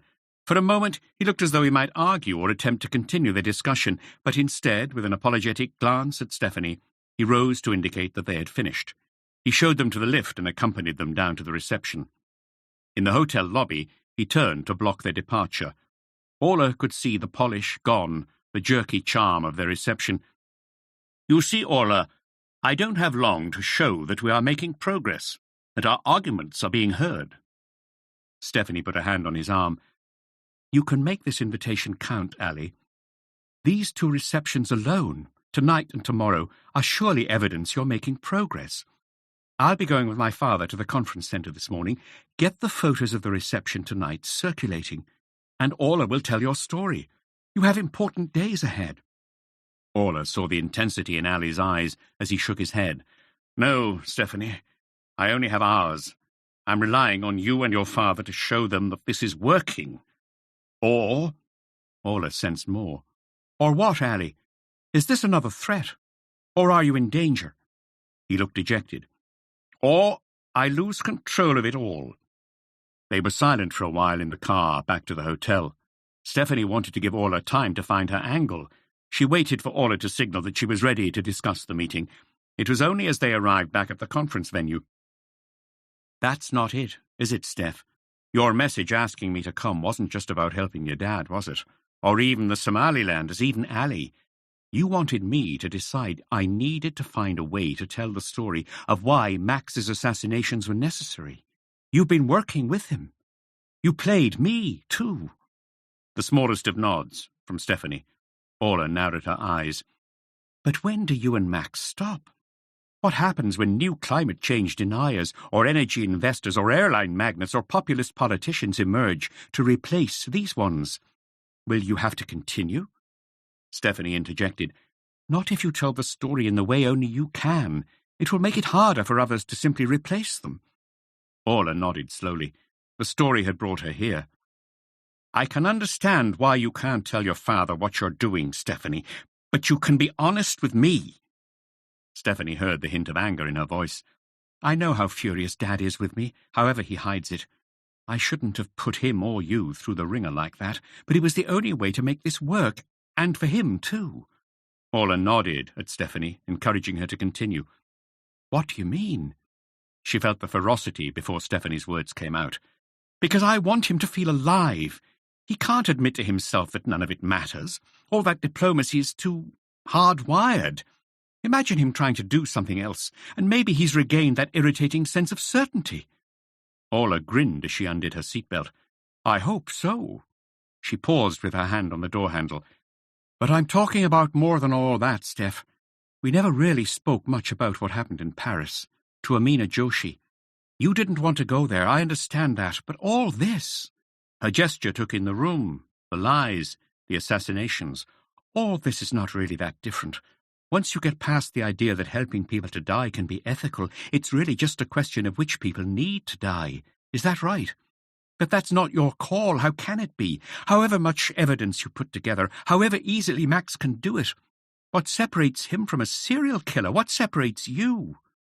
Stephanie was looking at her feet, but when she raised her face, the eyes were shining again, the zeal restored. The outcome. They walked towards the conference centre doors. Stephanie blocked Orla's path before they entered. Orla, tell me one thing. Has Dad also worked it out about me and Max? Orla thought of Barnes working the conference room, in his element. The relief when he had been reunited with his daughter. No. It was her turn to bar Stephanie's way, to hold her eye. We must not distract him from getting this deal. And the truth is, he can't ever know. 45. Summit or Valley? Omar and Alice met Barnes and Stephanie as they arrived at the venue for the climate conference, a specially built complex away from the centre of Amman. The road in was lined with trees and the 160 flags of the participating countries. Each had experts and officials who had already been there several days. Barnes passed several in the entrance, already with a ghostly new parent look of adults who had stayed up for several nights. By now, many were only still functioning through a combination of caffeine and the ticking clock of the arrival of their leader. Omar, in a navy jacket and crumpled chinos, shook his head as they passed them. It's a wonder we get anything done by this stage. Everyone is utterly exhausted. Alice chuckled as they reached the main security desk. She was wearing an elegant trouser suit. She did not seem so tired as the others and was clearly trying to keep Omar's spirits up. Each country's delegation has a head, usually their president or PM, the grand fromage. They won't tend to wear their gold lanyards, expecting security to recognize them. Always awkward when they don't. Stephanie was looking at the layout of the main entrance. And what about the rest of the delegation? Alice continued. The key advisor to the head is normally a chief of staff or private secretary. They'll be with them throughout. For the Brits, that will be Hermione Buckingham, I guess. Then with a smile, Your friend, Ed? Barnes nodded, but refused the bait. Alice went on. They get given a silver badge. The lead climate advisor joins the leader for the plenary sessions, where much of the negotiation takes place. They get a silver badge, too. Other advisors and staff, 4 per delegation, have red lanyards. Access but not access all areas. Clear as mud, right? Stephanie was listening carefully, thinking about how she might need to get Max Crawford in at some point if the diplomacy needed to be a bit more muscular. Barnes had been to too many of these summits. The protocol and the battle of the badges so often took over, but he was steely now. This one was different. It mattered. When the chips were down, what would they all be willing to sacrifice for a deal? Omar chuckled in his direction. Veterans of the circuit like Ed will judge the hosts by their ability to keep the discipline around access for each group, even more than whether we can chair the meeting half effectively. Barnes grinned back. We also know every trick in the book to get round it. Badges and lanyards get passed around the delegation, especially when we need to get extra advisors in. We'll get as many interpreters' badges as we can, or pass officials off as security. It's a nightmare for the actual security, trying to keep bad guys out. And, of course, the Americans make a point of busting through their advisor and security limits, daring the host to say no. He was quietly pleased to be handed a silver badge by Omar with a mischievous wink. Omar, as the key UN convener, already had a gold one. He would be there for the end game. They continued through the conference centre. Every delegation had its own delegation room and a space where leaders could hold bilateral meetings. The bilats. Barnes was in his natural habitat now. These rooms are the lifeblood of summits. Most leaders loathe the plenary sessions with a passion. He smiled at Omar, who was looking momentarily crestfallen. With their counterparts, reading prepared statements. They do their main business through the equivalent of speed dating, their advisors setting up a different type of meeting. Stephanie groaned. Surely a meeting is just a meeting. Barnes raised his eyes in mock theatricality. No, a bilat is a formal encounter with another head of government. Less formal is a tete-a-tete, a more intimate one-to-one for trickier or more personal issues, for when we are trying to gain a genuine concession. But the real action is in the spontaneous pull-asides from the main meeting or brush-bys on the way to the plenary. Make sense? Alice sniggered at his earnestness. Stephanie remained serious. And where will any developments be announced to we mortals waiting outside, Pops? Omar indicated the media briefing room. Barnes pointed out the podium. Those will be carefully prepared and probably only used towards the end of the conference once the deal emerges. Stephanie was thinking now of Orla's ability to get to the substance of the meeting and get the right bits of it out.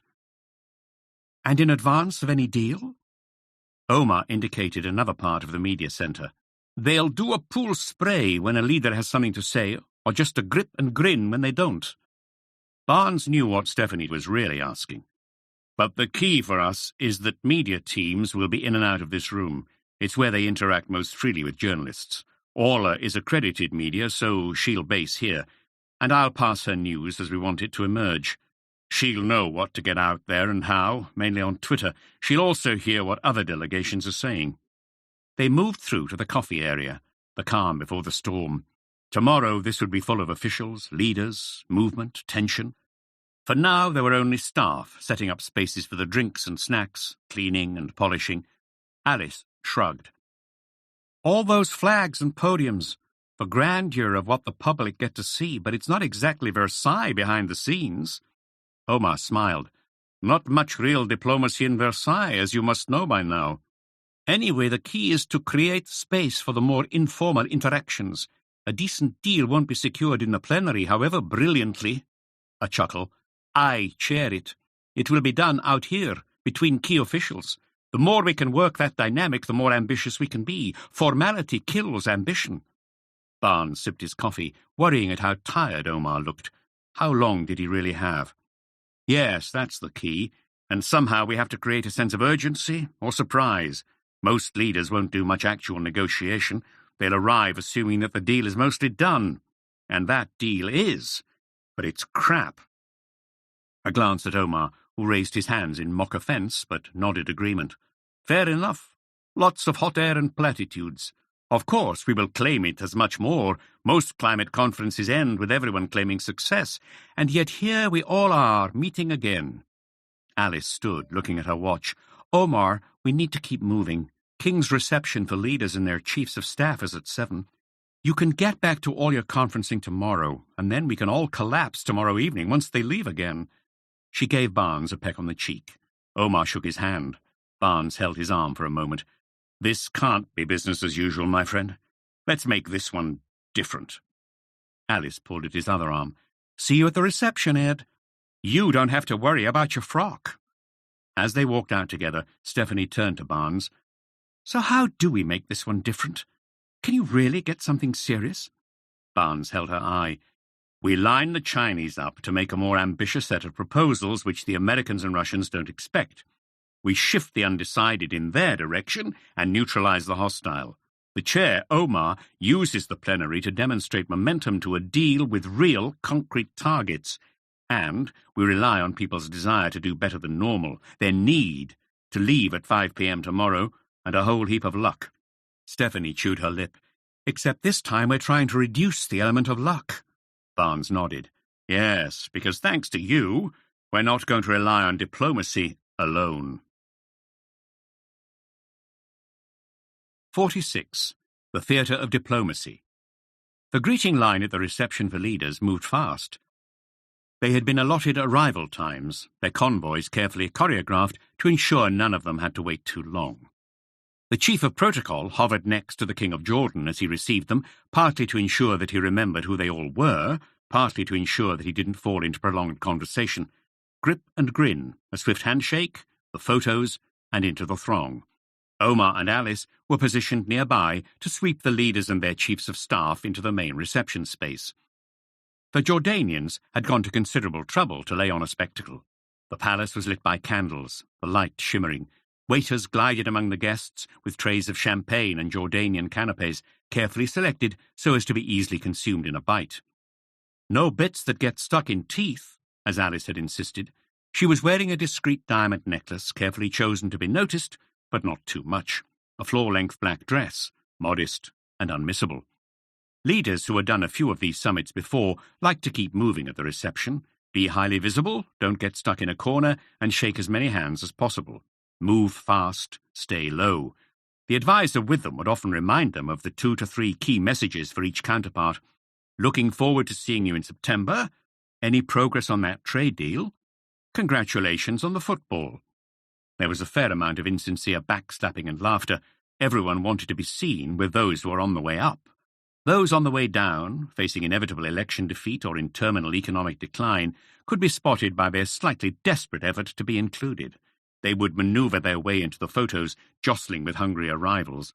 The herd could smell weakness and decline. Barnes stood to one side, watching the throng, checking which advisers really had the ear of their leader, watching the dynamics between different regional groups. There was a physicality to statecraft at this level. The Chinese president was working hard, a good sign. The Russian president was off to one side with a group of minor regional allies, not playing. Not necessarily a bad sign. There was no sign of Elizabeth Hoon. Hermione Buckingham sidled up to Barnes. The PM was in the midst of a group of Pacific Island leaders. They had most to lose from a weak outcome to the talks, but very limited leverage in the negotiations. Barnes had told them that his job was to get them to dial up their interventions, make the sense of real jeopardy much clearer. She winked at him mischievously. "How did you get into this tonight, Ed? You're not on our number 10 list. I made sure of that personally." "So I saw. I haven't completely lost my touch, Hermione. How's it looking?" He wanted to engage her for long enough that the Chinese would notice and carry on taking him as seriously as he needed. Hermione noticed him become more histrionic in his gestures, like a peacock attracting a mate. Not far off. They looked across to the PM. He was unlikely to get out of the huddle for some time. He had an earnest intensity to him, but also a resigned sadness. Hermione shrugged. "On nights like this, you get a pretty swift sense of where we are in the pecking order. Diplomacy is easy when you're a country on the rise. Other leaders answer the phone, seek you out, expand their embassies, ask for trade deals." She sighed as she looked across at her PM. He was listening intently to a leader they didn't recognize. "And then there's that." Barnes nodded. "Hard power is back. You can see the leaders who have it behind them, who are willing to use it. Diplomacy is also easy when you've won a few battles, or can win them. We forgot that projection of force still matters. Your rivals are more inclined to see things your way and your allies to cut you some slack. I've always been team diplomat, but the diplomats who run empires aren't the people who build them."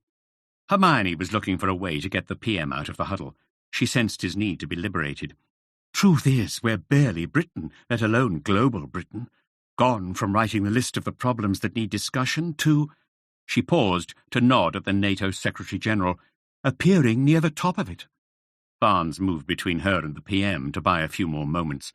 "That's why you have to find a way to work through others tomorrow. The PM badly needs a decent deal, and everyone here knows it. But he can't be too eager, can't overclaim. Get him talking to the Chinese, encourage them to take a few risks for once. Show them a bit of that there is genuine credit for them if they do. Show them some space between us and the Americans. I think they could surprise us." Hermione sucked her teeth. "The Americans have warned us off too much of that, and they're watching." Barnes shook his head. "At this summit, Elizabeth Hoon is our opponent, not our ally. As they've always told us, there are no friends in statecraft, only interests."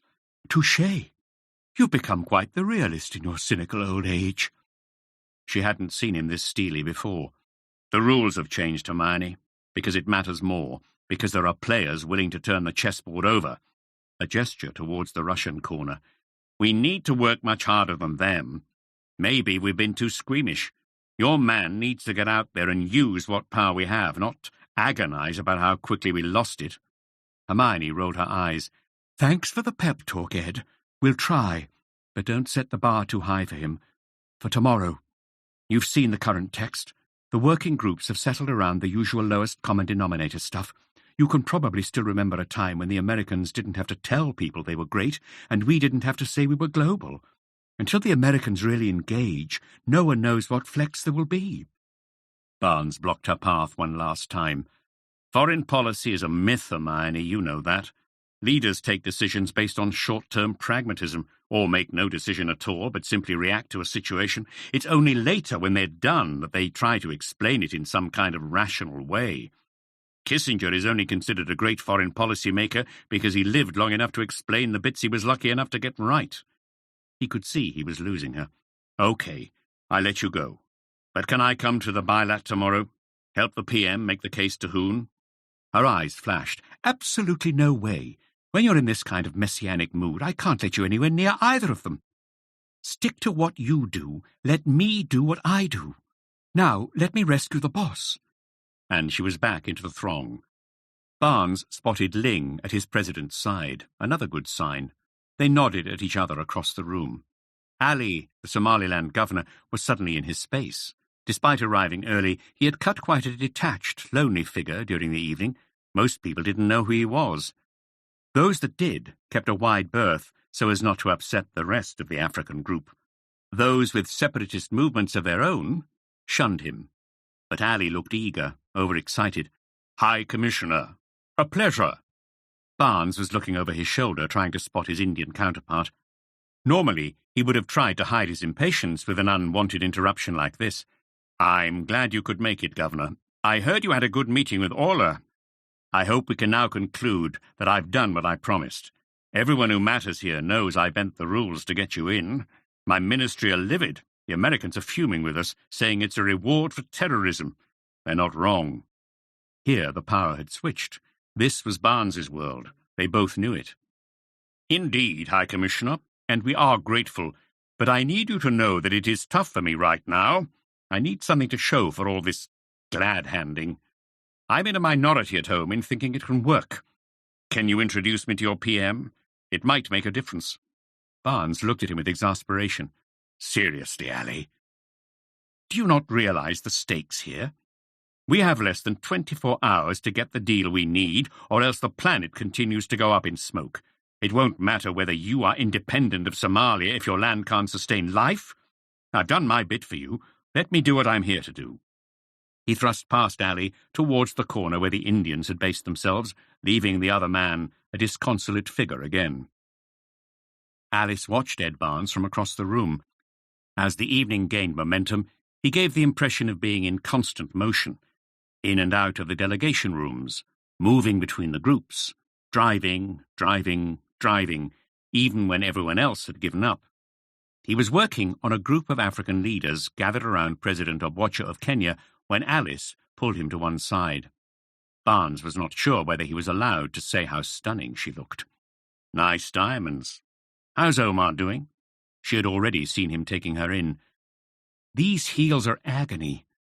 Pretty demoralized. No one's saying much tonight. The Americans are sending out very negative signals. Get him to focus on the non-aligned movement.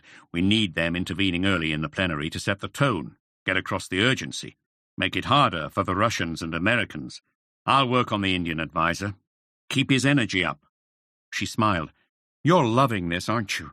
Whereas I think this is the sort of party where the invitation should have said carriages at 12, ambulances at 3, hearses at 6. There was a clinking of glasses, and the chief of protocol came to a podium at the end of the hall. The waiters and their trays receded. Excellencies! The king!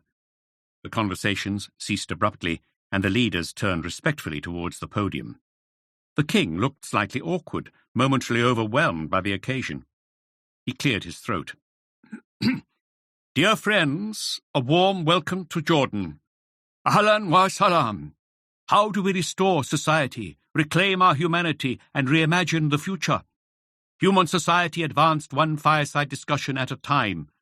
Much more important than decisive battles or influential individuals were the millions of unrecorded individual conversations, the millions of unrecorded moments of restraint, the millions of unrecorded simple fragments of wisdom passed on through generations. Tonight is the moment for you to have those conversations, and tomorrow is the moment to show your wisdom. This is your moment, a minute to midnight. This is our moment to show that we can change, to make peace not just with each other, but with our planet. Barnes nodded at Omar and mouthed, "Nicely done." His friend looked back grimly. He had aged several years in a few days. His skin was paler, looser on his face. The words wouldn't matter if the summit fizzled out. In a small hotel on the outskirts of Amman, the militia leader attached the charges to the suicide vest and felt the weight of it. They had lost patience with Ali's vanity exercise and with the distracted world. Too many had died in the struggle for independence for this parade of flags and canapes. Maybe this is our moment.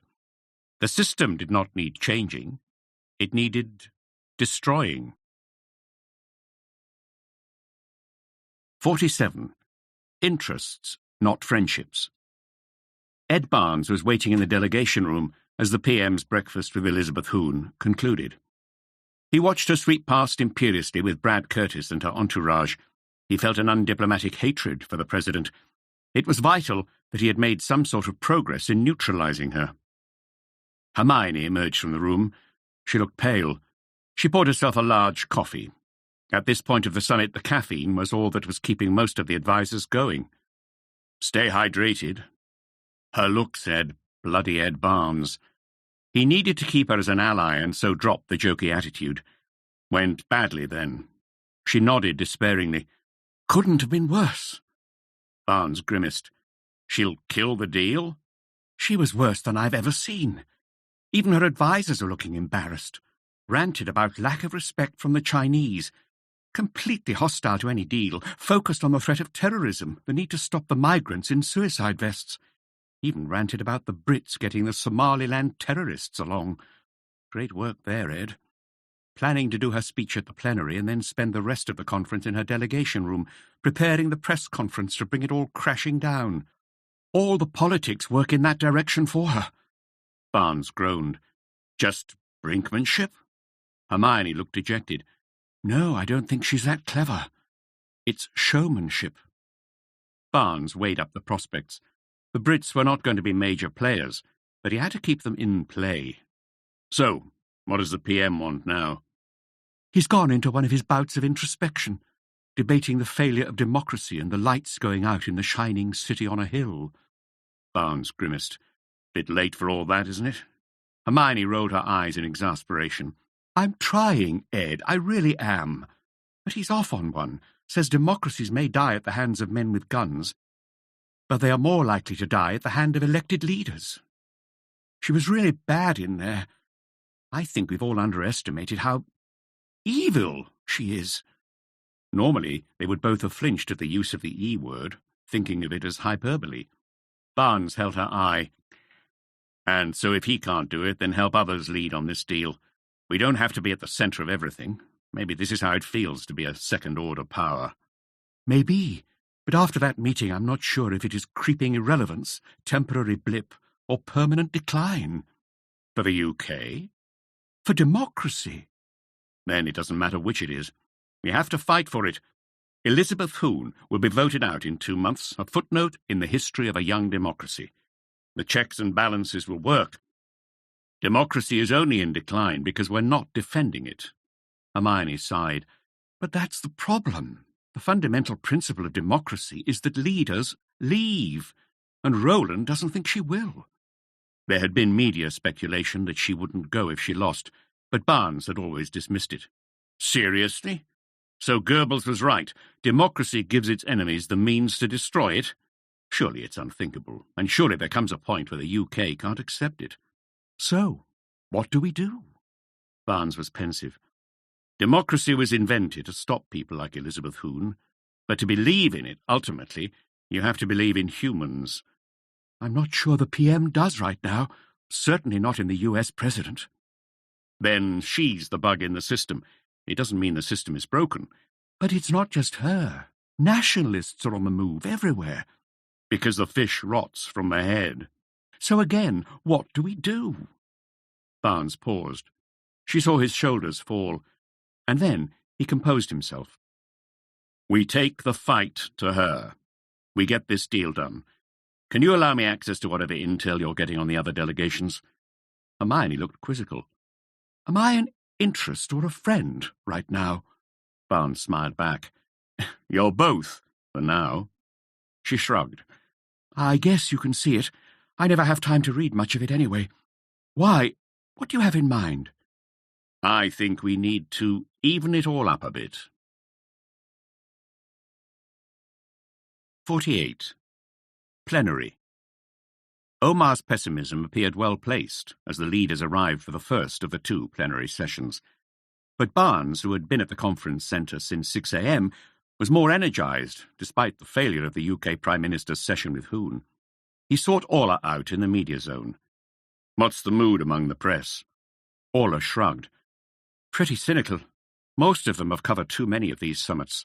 They can see the chasm between the rhetoric and the substance. How is today different? Barnes ran through his efforts the previous night. The mood was shifting. Leaders knew that the current package wasn't ambitious enough, but the US and Russian resistance to new ideas was having a chilling effect on many. The key dynamic of the day is still that we need China to create the momentum shift, and then to find a way to prevent the US and Russia from wrecking it. Can you get expectations moving in that direction? Build up the hope that China sees an opportunity to provide leadership. Moving the expectations is easy. Everyone in here is desperate for something to report, and it's pretty thin gruel. Can I say that the Chinese are briefing that an initiative is coming? Barnes hesitated. There was a risk that the Chinese delegation would react negatively, but they were too far along now.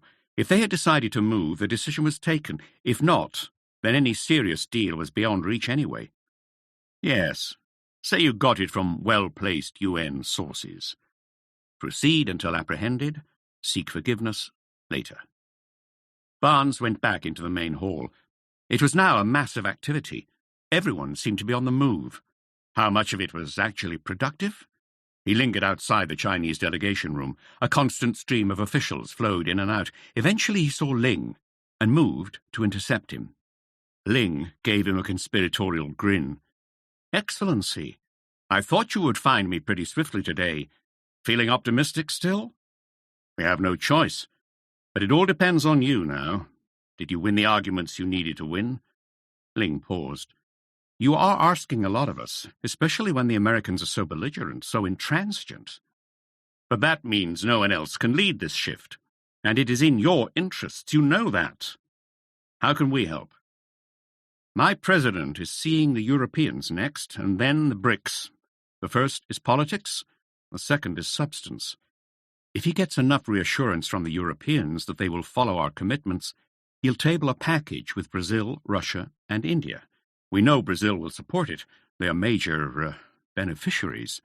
But all our discussions with Russia have been negative, and India is still heavily influenced by the non-aligned movement.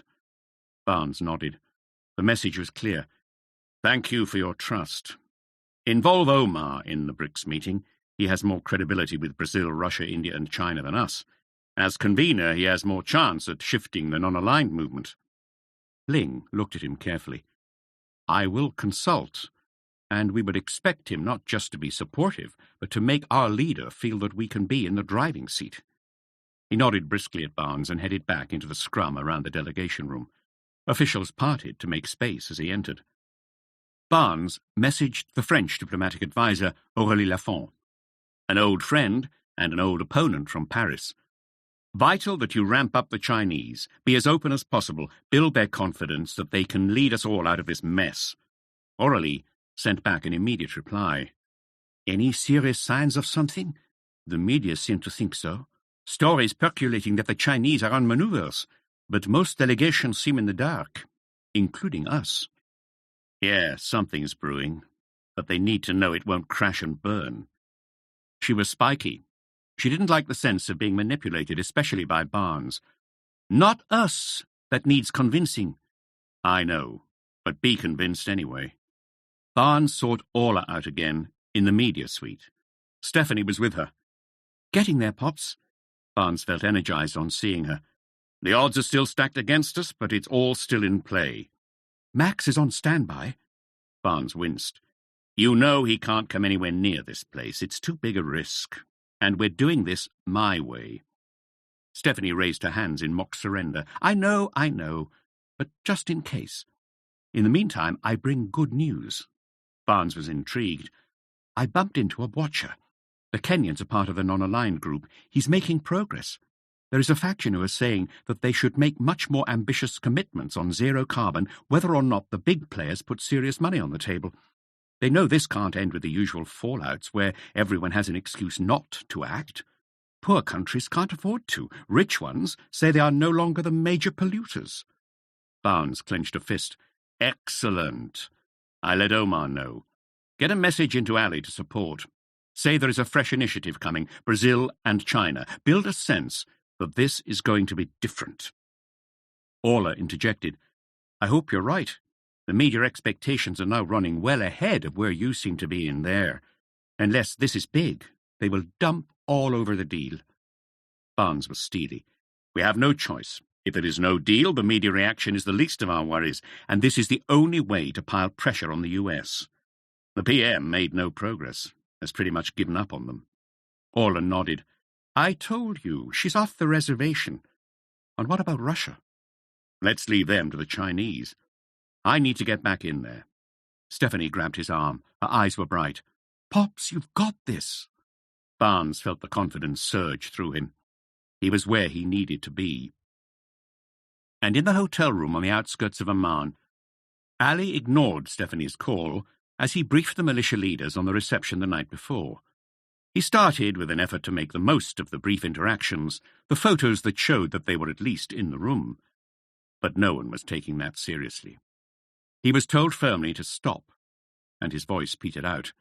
He received his instructions on the role he must now play in getting the world's attention. 49. BRICS. Omar ducked out of the main plenary. He had been surprised and intrigued to receive the Chinese invitation to the BRICS meeting. The four leaders were already there, and he greeted them formally and with deference while he sought to read the room. The Chinese delegation looked anxious. The Russian president was scowling. The Chinese president motioned them to the table with a smile. This was new territory for them, too. There was no protocol on who would speak first, or even chair the session, but it was clear to all those present that the Chinese were now in charge. They put their headphones on, and the translators geared up. The Brazilian leader spoke first. We are all sick of these summits being driven by the West. Today risks being no different. They draft the communiqué, they set the rules, they decide who to praise and who to blame. There were nods around the table, especially from the Indian delegation. But what if we change that? The Europeans want a more ambitious deal but can't deliver it. The NAM wants serious financial commitments but need us to move first. The Americans are not on the pitch. The Chinese president smiled benignly before he motioned for the Brazilian leader to continue. The Russian officials looked wary. So I propose that we agree to back whatever China is able to propose today. Change the narrative. Show that the US is not calling the shots. There was a pause as this settled. The Indian Prime Minister spoke next. His voice was quiet, thoughtful. But how can we back something when we haven't seen it? All eyes turned to the Chinese president, who glanced at Ling before taking a deep breath. The world is changing. The competence of our and your national strategies, combined with the decadence of the West, means that we are now in a much stronger position. And they have left us with a serious problem on climate. If this is to be a century of cooperation and partnership, to replace the colonial lectures, we need to show we can be different. The Chinese delegation were not taking notes. This was scripted. The note-takers from the other delegations wrote everything down. Omar leant forward. The substance was coming. Ling passed around a short document in English. The Chinese president gestured at them to read it. It had just 7 points. 1. Zero greenhouse gas emissions by 2030. 2. Every country to take action against top 20 emitting companies. 3. Fund massive reforestation program in Amazon and Congo. 4. Ban all extraction of fossil fuels. 5. $400 billion for renewable energy rewilding adaptation. 6. Ban plastic. 7. New UN body to deliver binding targets, including to limit global warming to 1%. Omar whistled quietly through his teeth. It was almost poetic in its simplicity, but every clause was a game-changer in comparison to previous agreements. Much more money and much harder commitments. It went far beyond what he had been proposing, even in his moments of wild ambition. He looked up to follow the reactions around the table. The Brazilian nodded approvingly. He had clearly seen the document already, and he knew that China had set aside the reforestation money for the Amazon. It would secure his re-election. The Indian leader looked intrigued, glancing at his delegation for advice. Who gets the money for renewables? What's the cost to us? Who pays? Officials looked stunned. The Russian leader had pushed the paper away, thrown off his headphones, and was shaking his head. The Chinese officials looked around the room with uncertainty. This was new territory now. Omar had once been told at school that the key to most situations was to take 20 seconds of insane courage. How many more chances would he have to do that? He took a deep breath. Mr. President, if I may interject here, this is an extraordinary and brave set of commitments. A moment of genuine leadership. Alongside what the negotiations have already secured, it will go far beyond what any of us hoped for this meeting and for this collective effort. It will, I suggest, also gain great public support. Globally. I cannot speak, of course, for the UN at this point, but I am confident that in return for this bold leadership, key players would ask China to provide the lead official for the new UN body. What was it Ed Barnes always said? Proceed until apprehended. Maybe he should tell Ed about the cancer. The Chinese president smiled broadly. Omar saw Ling nodding in satisfaction, but the Russian pushed his chair away from the table and stood. His delegation stood more slowly. He spoke in English now, temporary at least, but today's alliance was with the US. With respect, we cannot be part of this. This proposal is unacceptable and unrealistic in every way. We will block it in the plenary and press other friends to do so too. He rose and strode from the room. The Chinese president looked slightly crestfallen and signalled that the meeting had come to an end. The air seemed to deflate from the room. Omar folded the paper into his jacket pocket and crossed the room to where Ling was standing. Ling raised his eyebrows. More than you expected? Omar was genuinely stunned. So much more. This can change everything. Ling looked pleased. And we are serious. Whatever our Russian friends say, but they must be discouraged from being too critical in the afternoon session. It will have a chilling effect on India, the NAM, and the others. We will do what we must, but we know them. They will kill it if they can. Omar nodded. And the Americans. Ling shrugged dismissively. If they are the last to join, so be it. This is not their day, and the next century is not their century. Omar knew that Barnes would be waiting for him outside the room. It was shaping up, as his friend had hoped. Beyond that, even. But they had to find a way to block Russian and American opposition, and time was running out. The leaders would leave at 5 p.m. after the closing ceremony, with or without a deal. In the media suite, Orla watched the main screen as the Russian convoy swept out of the conference venue and back towards their hotel. She screenshotted the photo and sent it to Barnes and Stephanie. Game over? And in the hotel on the outskirts of Amman, the militia leaders placed the suicide vest around Ali's shoulders. Too heavy a burden? He looked at the floor. No, not too heavy. 50. Game over? Max Crawford smiled as the message from Barnes came through. He knew his friend had hoped that it would not be necessary. He and Stephanie had been convinced that it would. Stephanie had messaged shortly after, Please be careful. Who was the predator here? Maybe an easier place to start was to work out who was the prey. Crawford watched as the Russian president and his delegation strode across the hotel lobby. 2 burly Special Forces security guards held the elevator doors open, and he went up to the 8th floor. Crawford knew that they had the floors above and below also booked out. Barnes had been adamant that there must be no violence. In any case, even Max Crawford knew that the odds of coming out on top in a direct confrontation were stacked against him.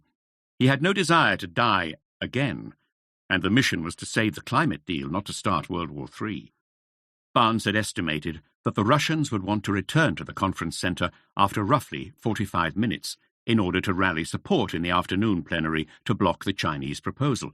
No doubt they were using the time now to start working the phones, cajoling and threatening. Crawford made his way down the staff stairs to the basement. He was wearing the hotel's standard maintenance outfit, and so was not challenged by the first set of hotel employees to pass him in the corridor. He pressed the security pass against the access panel to the electricity room and entered. He would need to work swiftly. The aim was to disable the power to the elevators in 30 minutes or so. The Russians would not want to risk bringing the president down the stairs and would delay their return to the summit, but he had to be careful to make the power failure look like an accident rather than sabotage. He removed his tools from the pocket of the overalls and started to rewire the main circuit. Crawford's back was to the door as he worked, but he heard the noise outside as someone sought access. He scooped up the screwdriver, knife and pliers and ducked behind a large cistern. The two men entered and he slowed his breathing. They made a short circuit of the room, deep in discussion. Palestinian Arabic. Discussions of the food they missed. A girl. What sounded like a routine check. As they neared the cistern, he removed the knife from his pocket and held it at his side. But he was relieved that they continued on, their voices fading as they exited the door and moved back along the corridor. He checked his watch. Another 15 minutes or so until 1 p.m. He was behind now, but he reopened the panel and resumed the work. He felt the phone in his pocket vibrate. Another message from Barnes. Progress. A quick reply. In hand. Use the time. Barnes smiled and crossed the conference room to resume his efforts with the Indian delegation. At 12:58 p.m., Crawford cut the wire connecting the power to the elevators and disabled the backup supply.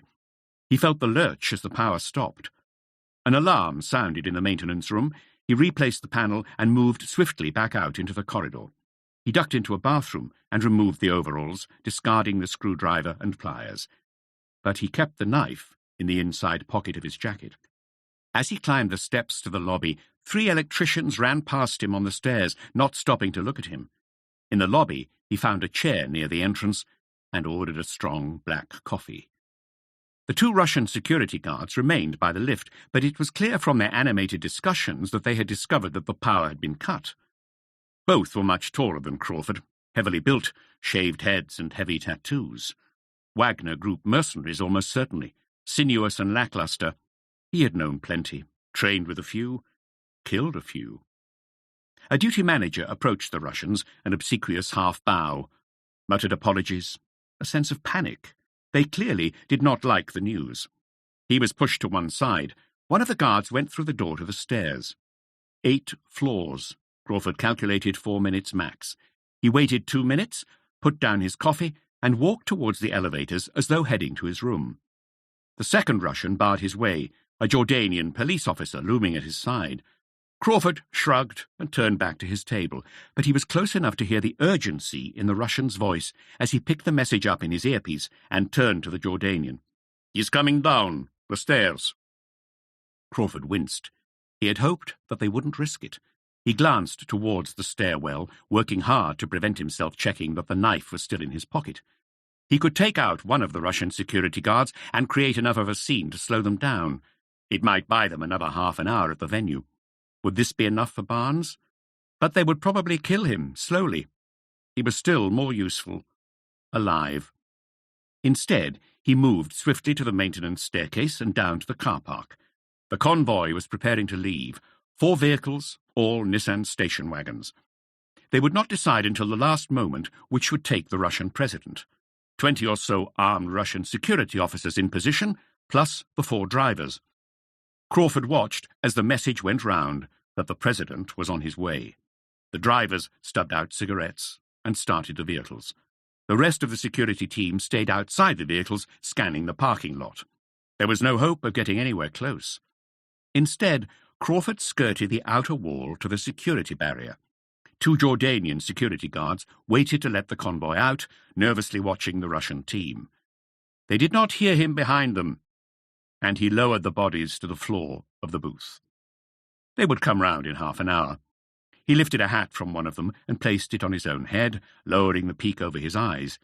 He watched from the booth as the president climbed into the second vehicle, his security team close. The convoy moved towards him, and he raised the barrier on the exit. As the first 2 vehicles roared past, Crawford crouched down in the booth. The third passed, and he dived at the rear tire of the fourth, stabbing it hard with a knife, then back to the booth.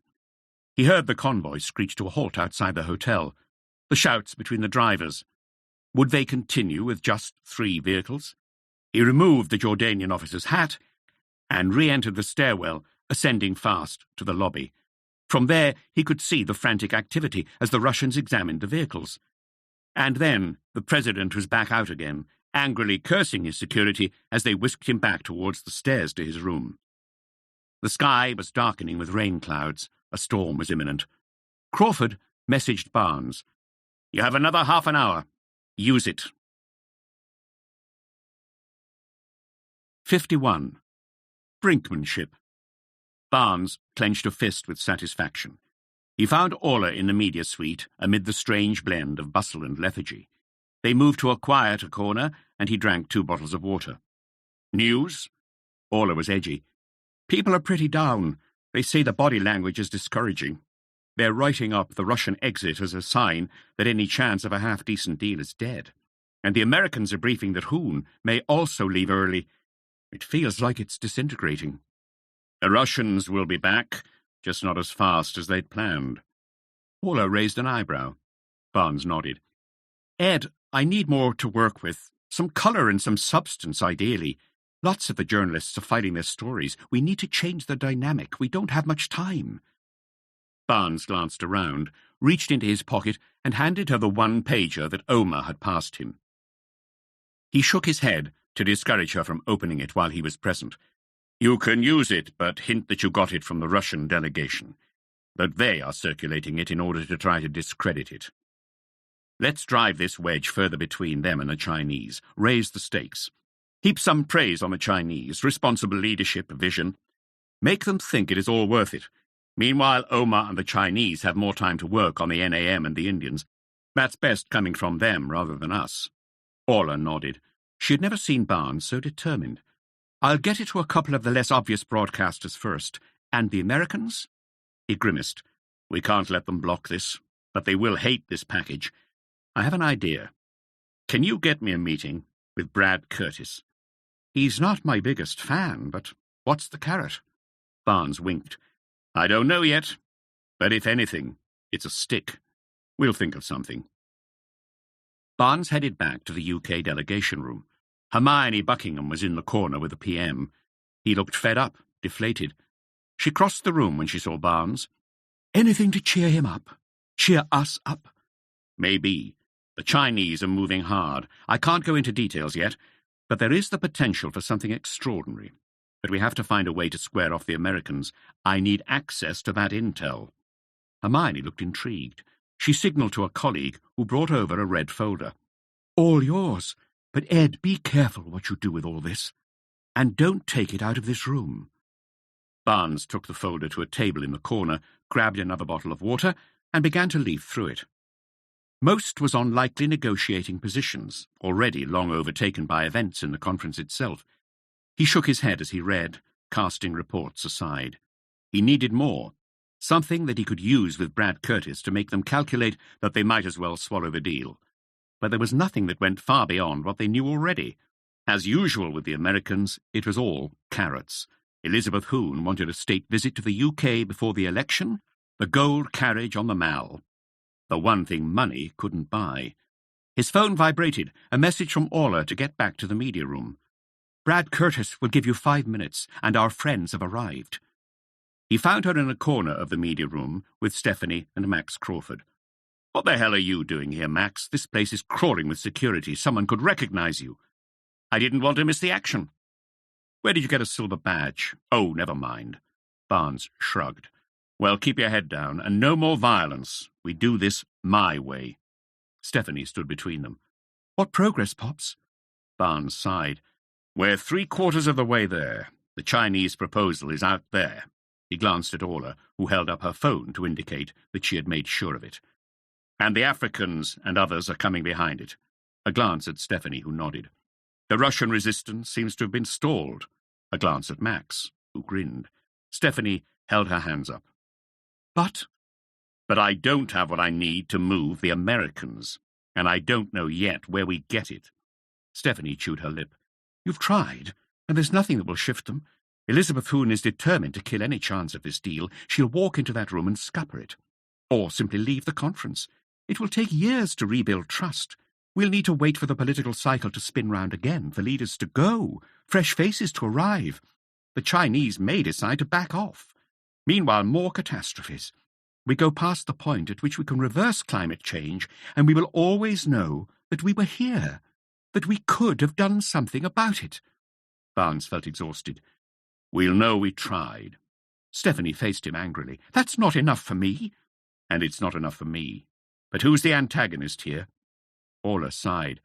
It's been Hoon all along. She is the obstacle to the deal. She is the one who is putting us all at risk.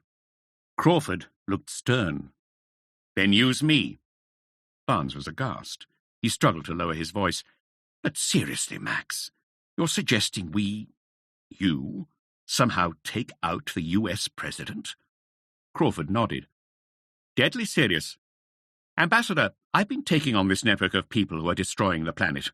I've dealt with many of them, permanently. Except one. That's unfinished business. Whose life is more important? Elizabeth Hoon, or the millions who will die if there is no action on climate? Barnes felt disorientated.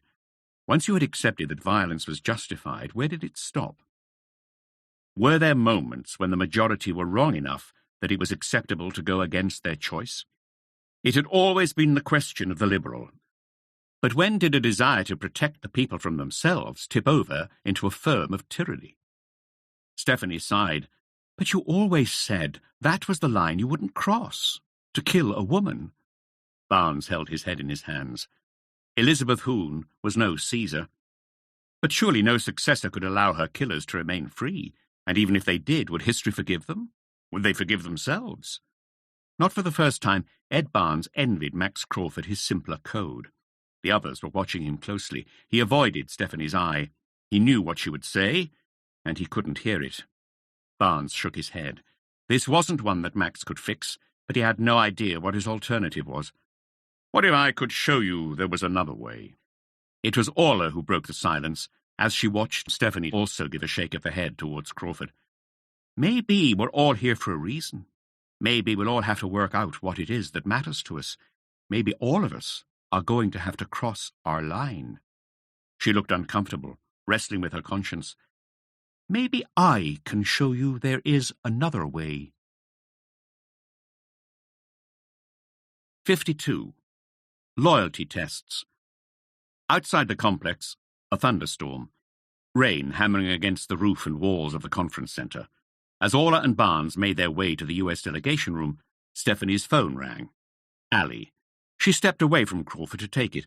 When she rejoined him, she looked confused. It was odd. Even by his standards, he sounded disoriented and confused. Crawford saw her shoulders drop. She looked crestfallen. His antennae were up. What was he saying, Stephanie? Not much, but before he rang off, he said he just wanted to say goodbye. And? There was an edge to it, a sadness. It felt sort of permanent. As in, you wouldn't see him again? She was trying to pick out the exact words he used. Sort of, I guess. But there was more of a finality to it. Crawford crossed his arms as he thought. Maybe the Somalilanders are not just here for the canapes and credibility. Maybe they want our attention. This was why they wanted the invitation, and Ed Barnes got it for them. Stephanie looked shocked. I don't think Ali is capable. But who knows about the people around him? Then we must tell Dad. Get him to warn the Jordanians. Sort the security. Crawford shook his head. No, we don't have enough to go on. It's just a hunch. and we need him to stay focused on the deal. You know him. He would feel he needed to sound the alarm. He would feel it was his fault, and he'd be right. And even a minor security alert will be enough to scupper the summit. The Americans are looking for excuses to bail out. No, time is too short. In any case, Ali isn't able to rejoin the meeting. Stephanie chewed a knuckle. But his pass does get him into the closing ceremony when they announce the deal. She went pale. And that's when most leaders are in one place. Crawford exhaled slowly. And security won't stop a head of delegation. You and I started all this. How attached are you to Ali, Steph? She looked vulnerable for a moment. We have a connection. He's a good man, kind. He's not a terrorist. Why do you ask? Crawford sighed. Because he clearly knew plenty about the mall attack. He's either not in control, or he is more cynical than we've realized. If this hunch is right, that he is part of some kind of security threat to the closing ceremony, then I, need to act fast. As in? He held her eye. We can't allow this risk to be out there, but we also need to avoid a great security op. It would blow your father's credibility and destroy the summit. Like Orla said, maybe we're all going to have to give something up for this deal. So, is it worth your loyalty to Ali? Stephanie nodded slowly. Would you really have tried to kill Hoon? Been exposed? Gone down in history as an assassin? Crawford shrugged. Do I have your permission to act? Let me give you Ali's number, the hotel details. I have all that, but we've always worked together on the targets. Do I have your permission to act? Stephanie sank into a chair, a tear on her cheek. Please, don't ask me that. Crawford nodded grimly. He understood. He started to stride off, but turned back for a moment. Stephanie, this is the last one. It ends here. Orla and Barnes had reached the U.S. delegation room. They waited for several minutes outside before a flustered staffer came to collect them. Inside, Brad Curtis was alone at one of the tables, 2 phones in front of him. More staffers hovered nearby. There was no sign of Elizabeth Hoon. He gestured at them to sit. 5 minutes, Orla. Orla introduced Barnes. Curtis eyed him suspiciously. He had read the files. Idealistic, risk-prone, a liability. So, what do you want? We want you to take the Chinese deal. Curtis narrowed his eyes. That's it? No chance. She's adamant. It stinks. And we don't believe for a second that the Chinese will see it through. It's a power play. They want to run the new UN agency. They're not serious. Orla interjected. Then you leave me with no choice. What do you mean? Curtis snarled. He was used to making the threats. Orla took a deep breath, a quick glance at Barnes, who nodded at her to continue. Brad, I've got hours of notes and tapes from my interviews with you all, including yours. That quote on her not thinking her voters are smart enough to carry guns, there's enough there to make her unelectable. Is she really worth your loyalty? Curtis laughed. Don't try to fuck around, Orla. Really? You think the American people haven't already priced all that in? If your material was so good, you would have got a better book deal lined up, not ended up reporting on pointless summits in Nowhereistan, hanging around with this washed-up Brit. Meeting over. Orla felt her cheeks reddening. But it's not all the usual stuff, Brad. It's also your assertion that she's a threat to national security. And more important, it's that I've joined the dots. Between your donors and the airlines and the fossil fuels and the conspiracy theories in the right-wing media and the oligarchs, you share a common interest in distracting the public from taking any serious action on climate. Brad curled his lip. Ever the conspiracy theorist? Meeting over. Orla persevered. Maybe. But the evidence is all there. Barnes narrowed his eyes. And that evidence links directly to these assassinations. Whoever is killing these individuals has picked their targets very carefully. And it is working. The public are turning against them. Curtis looked dismissive. That's a blip, not a trend. My president has a knack for moving it all on, changing the narrative. Barnes leant forward. But what if the assassin is joined by others? What if their efforts spark the killings of those who step into these positions? It all becomes untenable. The dam bursts, and you and your president will be swept away with it. Curtis sneered. That a threat? Maybe. Barnes wasn't sure anymore. He was throwing everything on this last roll of the dice. You're wasting your time, and the Russians will block anyway. Barnes shook his head. Not without strong cover from you. The Chinese are pushing them hard, and as this deal leaks out, your public will like it too, especially the young. It is simple and effective. You're more isolated than you think. And there is a political cost to that. Curtis drummed his fingers on the table. Ambassador Barnes, you seem to know a lot about these assassinations. What if you were ready to do something for us? Curtis was enjoying the power. He had once told Orla that the only sight that still made him happy was the corpses of his political enemies in the rearview mirror. Barnes was intrigued. He hadn't expected to have something to offer.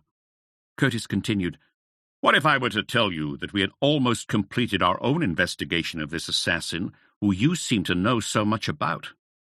Brit? Ex-Special Forces? We just need someone to testify. Barnes steadied himself. You don't have a name? Not quite, but we have a pretty good lead, and it turns out that it is someone we thought we had already killed. Someone who used to work for you. Funny old world, eh, Ambassador Barnes? Barnes flinched and composed himself. I don't know who you mean. He needed to buy time. Much of this was surely bluff, but Curtis would not have raised it unless they had a pretty good lead on Max Crawford. Curtis smiled. Oh, you do, Ambassador, you do. Is he really worth your loyalty? What if you give us something to make this climate deal? Some red meat to help us distract the base from what they'll be forced to swallow, from giving up their gas-guzzling cars and plastic. A pause. Barnes thought of Crawford dragging him from the wreckage in Copenhagen, standing by him even when Barnes had been convinced of his disloyalty, coming back for him in the Nairobi Mall. Out there now, doing whatever he could for the right outcome. Was another moment of disloyalty the price for getting the US to acquiesce in the deal? And if so, wasn't that worth it?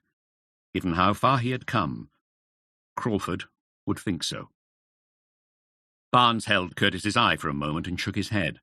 No, I've got nothing to help you there. Meeting over. He was not prepared to make the betrayal again. It was out of his hands. Curtis rose. We take off in an hour no matter what. You got closer than anyone expected. I've got to hand it to you. Barnes also stood, but Orla gestured at them both to sit. They could see the steeliness in her. Orla gripped the table to steady herself. It went against all her training and against all the integrity she had built up in the role. More painfully, it went against her instincts as a woman. Brad, I never thought I would use this, especially in a context like this. To be honest, I can't believe I have to. Curtis sat down, intrigued, curious. This didn't feel like an idle threat. He hadn't seen her like this. He nodded at her to continue. Orla exhaled. This deal better be worth it. Ed Barnes better be worth it. I know about President Hoon's abortion. Curtis recoiled. Bullshit. Orla shook her head. You would never use that. You're better than that. Orla looked away from him, a glance at Ed Barnes. We're all having to give something up. This is bigger than all of us. The governor of Somaliland adjusted his formal robes over the suicide vest.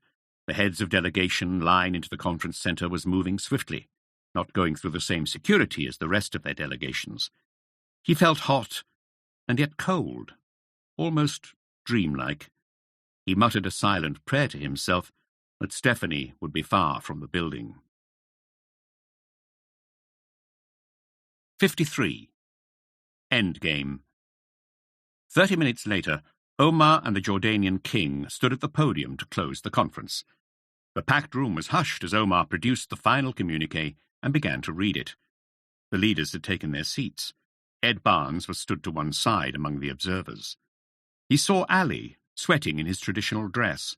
The Chinese leader was beaming, Elizabeth Hoon fumed in her chair, shoulders hunched angrily, with Brad Curtis looking deflated in the seat behind her. The Russian president's chair had been filled by his foreign minister.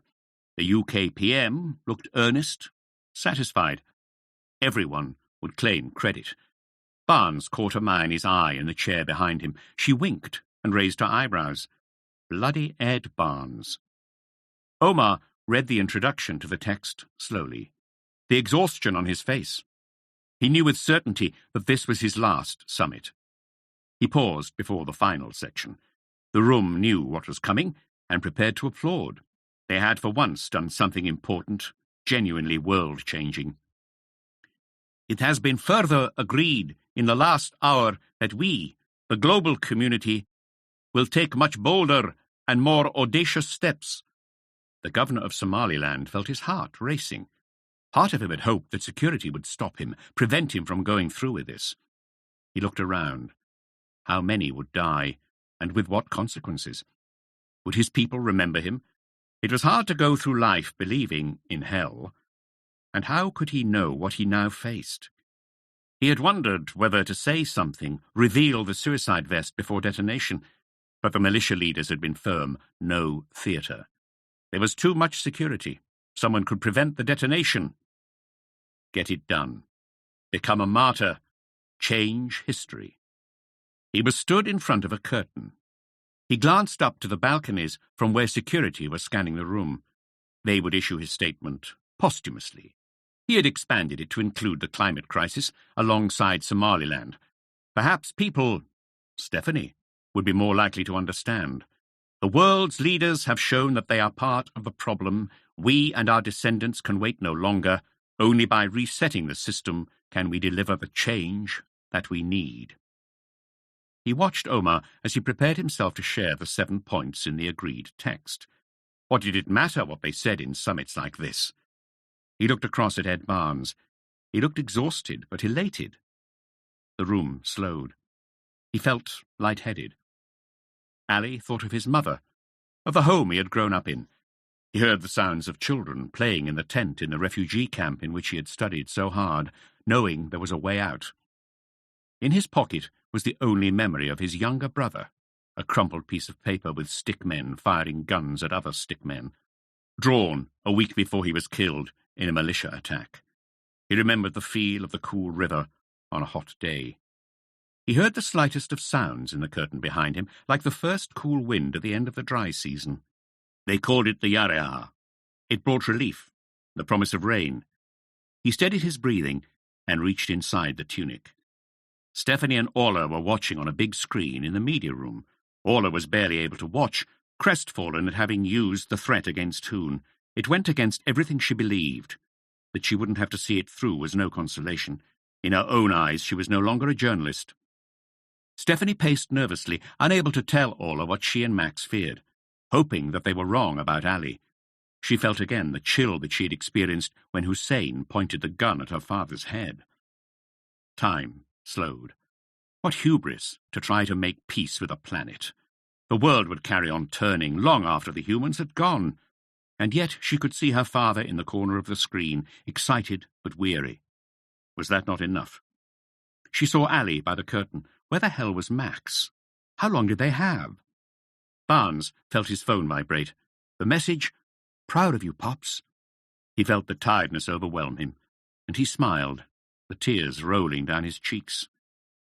It was over.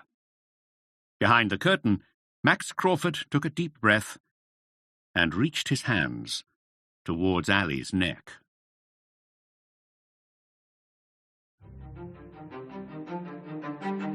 Epilogue. Good Ancestors. Ed Barnes held the glass at an angle, looking at the way the slices of lemon bobbed among the ice. Always the slug of gin on the top, so that you got that first clear taste of it. Neat. They were sat on the veranda of his tent, watching the night fall behind the waterhole below them.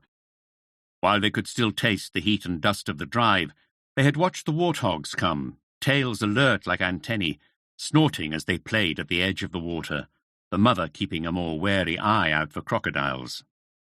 Now a lone bull elephant scratched its hind against a tree. The last of the sun cast a warm glow over the landscape, bathing the rolling hills and savannas in a golden light. The sky was orange, pink, and purple as the final rays of the day faded behind the mountains. The air was crisp and cool. Stephanie had her legs curled under her. They call this bush TV. Barnes exhaled. They were where they were meant to be, and tomorrow they would visit the community in the north that had been displaced by conflict and climate change. They would discuss how to use UK aid to help them adapt, learn new skills, get their young people into school. That was where they were meant to be too. He felt Stephanie smiling at him. I remember your grandfather telling me that after the Second World War there was a moment when it felt that the world could be different. Stephanie cocked her head. And was he so wrong? Barnes shook his head. I hope not. She grinned. And you took it as a mission statement. A moment of silence enveloped by nature. You won, Pops. He wondered, as so often, whether the ends had really justified the means. Someone once told me it's not about winning, but the ability to keep playing. Maybe that goes for humanity too. I don't know. I just don't want to miss a minute of your life. He paused. Can you forgive me all of this, Steph? She sighed. I can forgive you anything but growing old. Can you forgive me? I can forgive you anything but going away. Stephanie caught her father's glance across to the tent where Orla was reading. She could see his mind was there, wondering whether her hair was up or down. As so often, she thought of Ali. Max had never told her how he killed him. She had been spared that at least. Whatever he had done with the body, his buddies in Jordanian security must have moved fast to remove it, avoiding a scene at the finale. Everything swiftly and efficiently hushed up. Ali hadn't even got his martyrdom. And you're now asking me to stay off-piste, Steph? Dad, I don't think you were ever really on-piste. Alice loved to watch Omar as he read. He would furrow his brow and squeeze his beard between his fingers, concentrating intensely. Occasionally he would articulate the words out loud, rolling them around his mouth, oblivious to his surroundings. Today they were sat on a bench at the end of Lake Geneva. The season had turned towards autumn, and they were wearing hats and scarves for the first time. She poured him a coffee from a small flask. The book was a Holocaust diary. Simple, profound stories of sacrifice and survival. Sometimes it was not about winning, but simply still being there, surviving. Alice watched Omar wince at the inhumanity, weep at the loss, and smile at the moments when humans occasionally hit back. Look for the helpers. Every generation faced its own battles, its own choices about what it would give to defend freedom. Barnes had once told Omar a story about peacemaking. In Northern Ireland, it was in the end not the politicians, churchmen, or men of violence who really made the peace, but ordinary men and women. At one reconciliation event in Lebanon, I was introduced to two people promoting direct links between individuals across the divide in places that had been cut deep by conflict, like Rwanda, the Balkans, and South Africa. The room was full of trauma, grief, and pain. Assuming they were a couple, I asked why they'd come. My father was killed in a terrorist attack, the woman told me. I sympathized feebly, one of those moments where you feel the inadequacy of words. And you, sir? I was the bomber. That's why all this matters. Omar put the book aside for a moment. We must never underestimate our potential for violence. Humans are works in progress, so we have to heal the wounds of history. We have to forgive each other. We have to forgive ourselves. Alice smiled. You did what you needed to do, Omar. The air was clear and bright. Every conversation felt like it might be the last. She took out her phone and sent her daughter a photo of the view. In her tent, the breeze in the green canvas, Orla opened her laptop and started to write. The behind-the-scenes manuscript on Elizabeth Hoon lay to one side. She wouldn't need to share the intimacy of those encounters.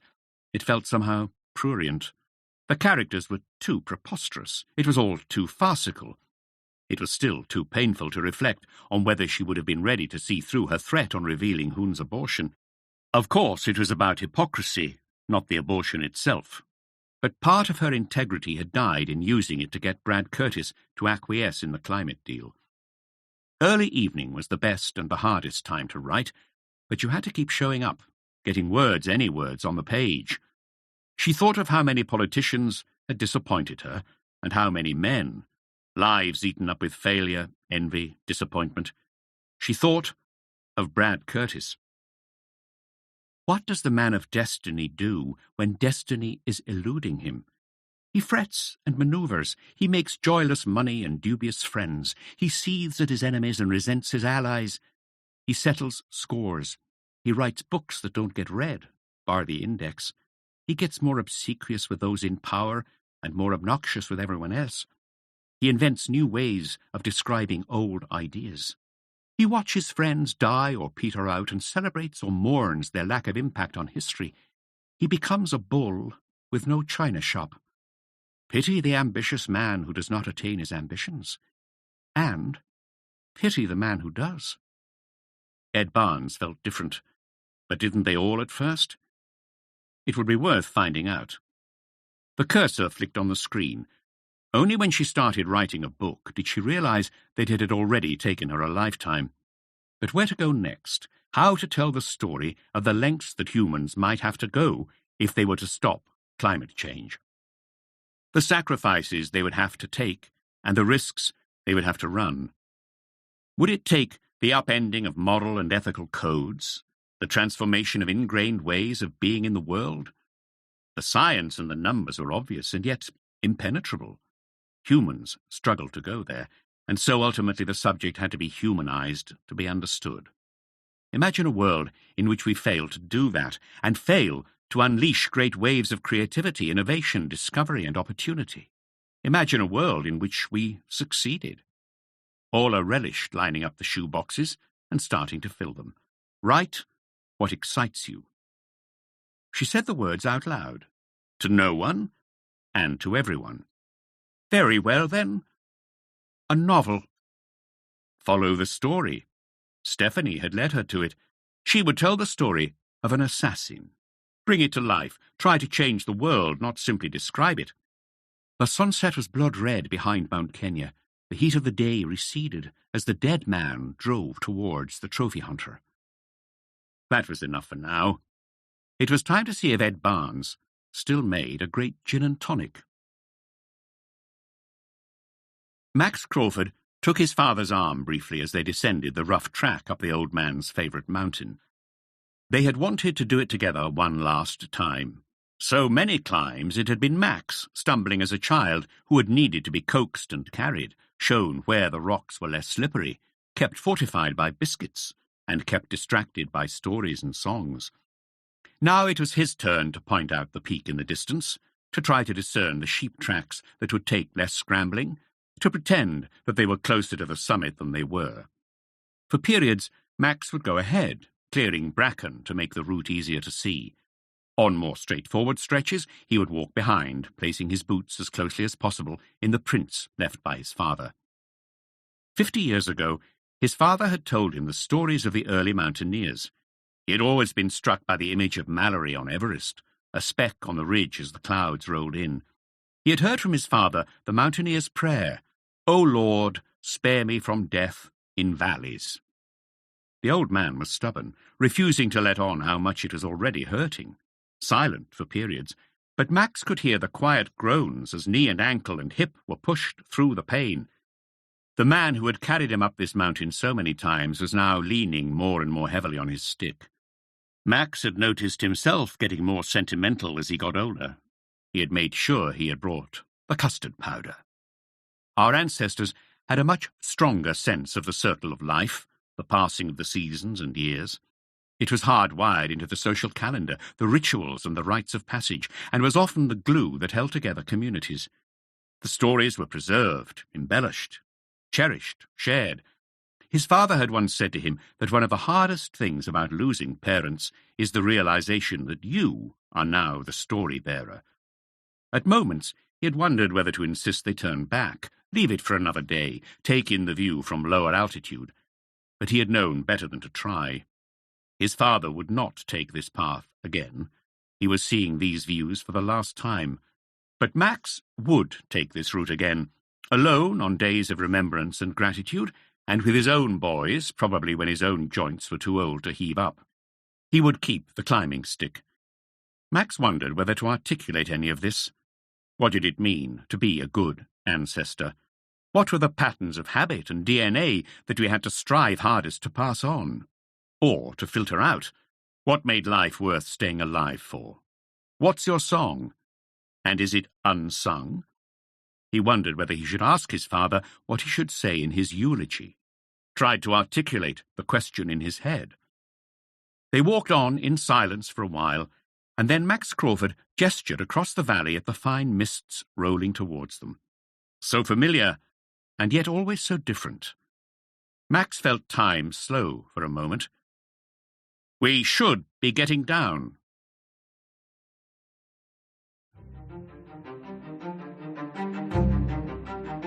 Acknowledgements. As ever, I seek forgiveness from former colleagues, and hopefully not former friends, for dialling it all up so shamelessly. My characters are based on no one I've met and on everyone I know. Thank you to Kim Stanley Robinson for the idea of Killing for the Planet, and to Professor Annette Mikes for insisting I read Stan's life-changing Ministry of the Future. Alexandra Aseli made me want to think and write about being a good ancestor. General Sir Graham Lamb gave me some great lines, though he thinks that Max Crawford needs some work on ways and means.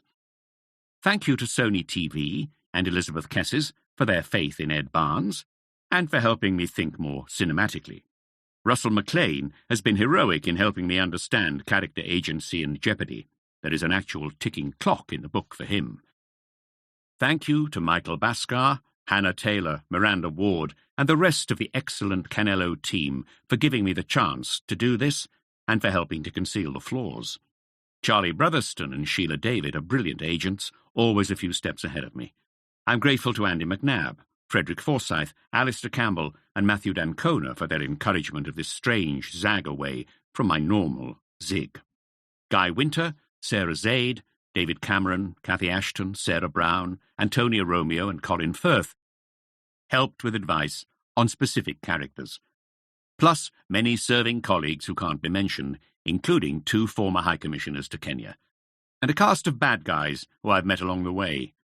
Thanks to friends who have bumped around Jordan and Kenya in Land Rovers with me.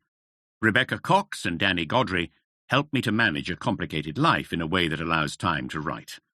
The Fellows of Hertford College remain a tolerant, if sometimes perplexed, bunch. Thanks to Mum and Dad for many climbs up Knicht, and to Granny for Ed's generous approach to gin and tonic. Louise, Charlie and Theo make it all possible with their encouragement, support and patience for those very early writing mornings at Casa Antares, when we are meant to be on holiday. Every book I write is a flawed love letter. This isn't a drill. We have tough choices ahead of us if we are to be good ancestors. We all have to ask ourselves what we are prepared to sacrifice to protect the things we must not sacrifice.